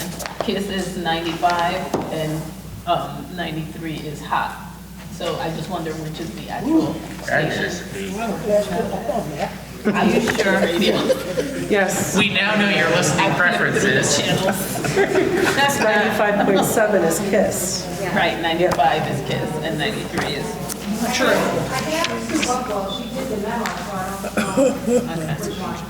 Just want to make sure. I'm you shout out gonna the right guess people. that they've probably got the I'm looking to see. Is it hot? It says I was going to say, is it KISS. hot or is it KISS? Which is it? They That's both sound hard to naughty, but which one say. was nice? Or is it 95 or 93? Right. Right. Well, I I say we accept it as is, and whoever didn't donate can make up the extra 1,000. There we go. So we will clarify that. We'll get that out in. We'll make sure to mention that in next month. But in the meantime, we'll take it. We'll definitely do. Any other discussion? All those in favor signify by saying aye. Aye. Motion carries. Item 5D, Ms. Make Conley. a motion to accept a donation from Donor's Choice in the amount of $1,102.76. Do I have a second? Second. Seconded by Ms. Rodriguez. Any discussion? All those in favor signify by saying aye. Aye. Motion carries. Ms. Conley, 5F. Make a motion to accept a donation from Jim and Lisa Dufour in the amount of $2,400. Sorry, I said 5F, I meant 5E. Is there a second? Second. Seconded by Ms. Reyes. Discussion? All those in favor signify by saying aye. Aye. Opposed? Motion carries. On to item 5F. Make a motion to accept a donation from American Savings Foundation in the amount of $150,000. Second. Seconded by Ms. Rodriguez, was that? Thank you. Any discussion? All those in favor signify by saying aye. Aye. Motion carries. Item 5G. Oh, Still you. make a donate, accept, wow, okay. Make a motion to accept a donation from the Child Health and Development Institute of Connecticut in the amount of $5,882.35. Second. Seconded by Ms. Parker. Any discussion? Hearing none, all those in favor signify by saying aye. Aye. Motion carries. 5H. Make a motion to approve the bid waiver for Chromebooks and Chromebook carts for immigrant programs at NBHS and Pulaski Middle School, in the amount of $18,398. Seconded by Dr. Sims. Any discussion from board members? I'm going to slow down now because we're out of the donations. Now we're spending it. Okay. Hearing none, all those in favor signify by saying aye. Aye. Item 5I. Make a motion to approve a bid waiver and contract between Mr. Braulio. Santiago of Launching Leaders in Education and Consolidated District of New Britain in the amount of $11,250. Second. Second. Seconded by Ms. Parker. Any discussion? I actually had one on this, just a clarification. In the contract, there is a typo, and I'd just like to make a motion to amend under hours. It says December 2019 to June 20 of 19.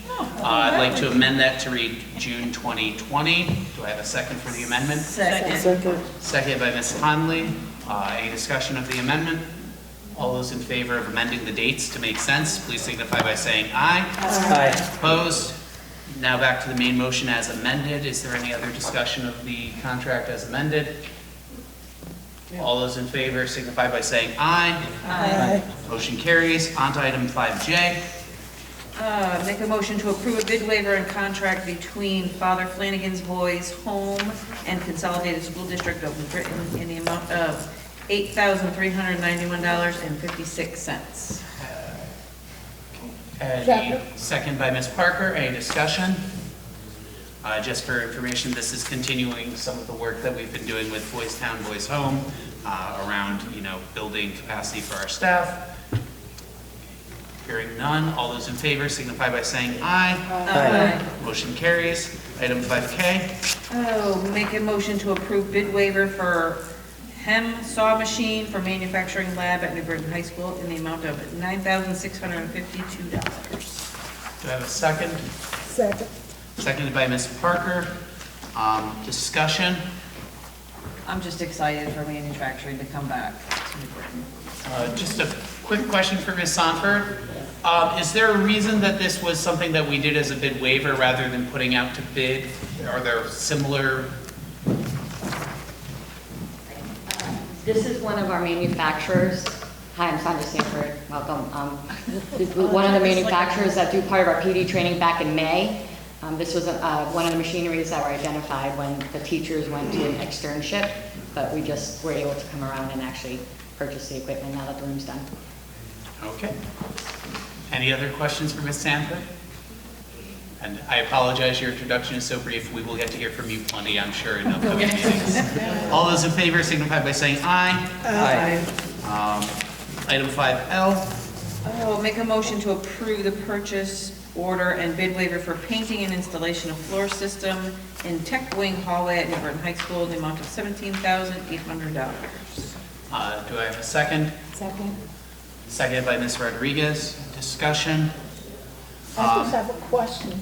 Yes. I thought, didn't they do this already? That was actually going to be my question, Ms. Sonford. Could you clarify? Yes, I'm sorry, can you say that again? Ms. Parker, I believe, was asking, this work is work that's already been done? It started in, the first one is a continuation. When they did the first two rooms, 535 and 536, they continued it into the hallway. It was a separate invoice. So that's what this one's for. Like the whole new floors, it's kind of like doing half the gym and then filling out into the hallway. So that's the first one. The second one is bringing them back to finish the wing as a quote for the next two rooms so that they can have all the rooms in the tech room look alike. Just to follow up on that, so this is work that was already done, Yes. but just hadn't been part of the original? Yes. Original invoice that came out, it was a lot higher, it came back a little bit higher than we originally requested the funds for, so I'm bringing it back to request for the additional, for transparency purposes, to show that it costs more than we originally intended. And we did a bid waiver. And the first one. And the Yes. first one, so we got stuck with it, I don't want to say stuck, we're with this contractor even though now we owe him additional money. Actually, That wasn't, he didn't quote us this? It was additional work to be done at the same, so back in May, or when the first one came through, Yeah. it was roughly 18,000. Right. This was a continuation of the work in the hallway that was done that I didn't bring to the board at that time. Okay. So I brought So it, it's not like I brought he it in just too quote low. us. No. Okay. I brought it in too low, so I apologize for that. And then the work needed a little bit more than we anticipated. The epoxy of the floor could not be slippery, and they needed a different texture in the hallway versus actually in the room. So that's the continuation. This is a continuation of the work. But the next one is a quote for the next two rooms that will mirror the other two rooms. Which when we did do a big a waiver, he's coming in with a lot better of a price. We have our industry partners vetting some of the work, and he did some of the manufacturing. He's also from here as well, and he's been giving us a really good quality discount as being part of our community. That was going to be my question, like has our community partners given us suggestions on who to use for? And that was, yes, they have, very much so, and that was part of the need for a change in some of the epoxy floor in the hallway. Yeah. Okay. And they actually did some of our partners' labs and tech rooms that they hire our students at. Like Richard's Machining used them, Palomar used them for a little bit for some of theirs, and other high schools in the neighboring areas have used them as well. Okay. Okay. Any more questions on item 5L? Okay, hearing none, all those in favor signify by saying aye. Aye. Motion, can I have a motion on 5M? It's the Gale show. I know. Well, because we didn't have committee. Make a motion to approve purchase order and bid waiver for painting and installation of floor system in tech rooms at New Britain High School for $21,000. Okay, do I have a second? Seconded by Dr. Sims, and I believe you just said this is the continuation, the next sort of batch of rooms, part of the tech. It's the second it's 537 and 538. It's the second half of the tech ed lab. There's one room still there as the makerspace room, but that's not included in this request right now. And 539? 539. Okay, so. 537, 530. Oh wait, it's three rooms. Sorry. Okay. Sorry. That's okay. It changed. Any discussion, questions? All in favor signify by saying aye. Aye. Opposed? Motion carries. Thank you. I would invite you to come see the rooms too. It's amazing the difference, and by the end of January, more of the equipment will be there. And I think it would be great to see then and now. It's amazing the work they're doing. It changes the environment, the passion and the work that's happening. It's just it's bright, it's light, it's engaging, it's the way it should, manufacturing. If you walk into any manufacturing company right now, it simulates that versus dingy and old. Take a tip from Ray Moore and snap some photos. Right. He loves doing before and after. I think Smedley's been doing that because a lot happens when I'm, at the building all the time. Okay. Next item, 510. Motion to approve the finance reports, November 30th, 2019. Just a friendly amendment that we're just accepting the report. It's the same basic thing. We're just accepting a report. I know it says approved. That's all. I'm just reading what's on the agenda. Second. Okay, second from Ms. Leah. Wow. Ms. Rodriguez. No. Yes. It's late, I'm sorry. Serious. Any discussion? All those in favor signify by saying aye. Aye. Motion carries. Next item is 5-0, Ms. Barker. Oh, I'm sorry. I'm so used to her. I know. We got to your stuff. Okay, approve revision to English as a second language teacher job description. Second. Second by Dr. Sims. Discussion. The board would remember this came before us before. I did have one quick question that, and maybe Dr. Sims can answer. Let me just jump through it really quickly. I apologize.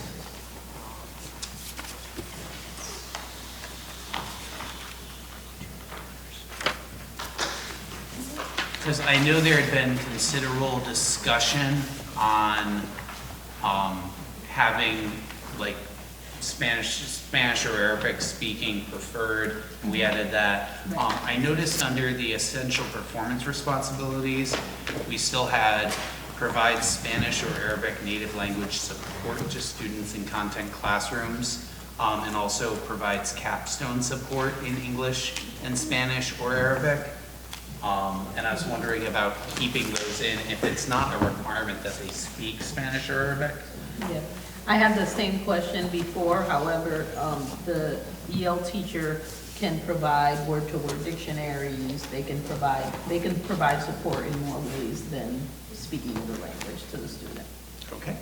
So I was happy with the way everything else was reworded, and I think that. Okay. Any other questions from board members? Any other discussion? All those in favor signify by saying aye.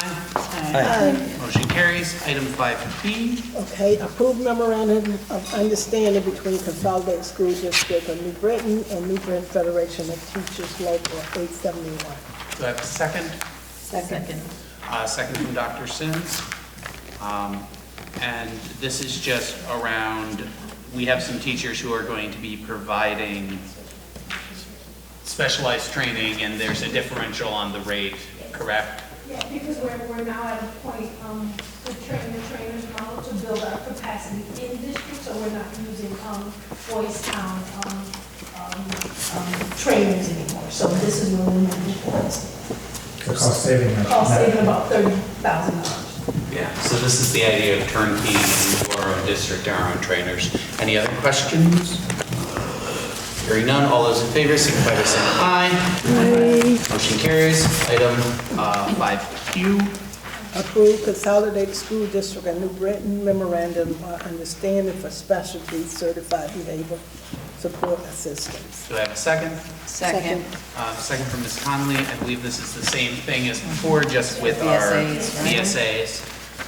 Like it. So, any other discussion? Hearing none, all those in favor signify by saying aye. Aye. Motion carries. On to 5R. Approve increased pay rate for employees working at athletic events. Do I have a second? Second. Second from, was that Ms. Leah? Oh, Ms. Rodriguez, thank you. Any discussion? I'd like to know Ms. Conley? the number of, how many paid people are there? Is like, how many individuals are we increasing their pay? employees? How many employees? For varsity and junior varsity. Is it like just a Michelle who's like, she's an official scorekeeper at basketball games? Or is it like the door people, the people who take in the tickets? Yeah, I'm not sure. I got to ask Lynn that question, but it's a combination.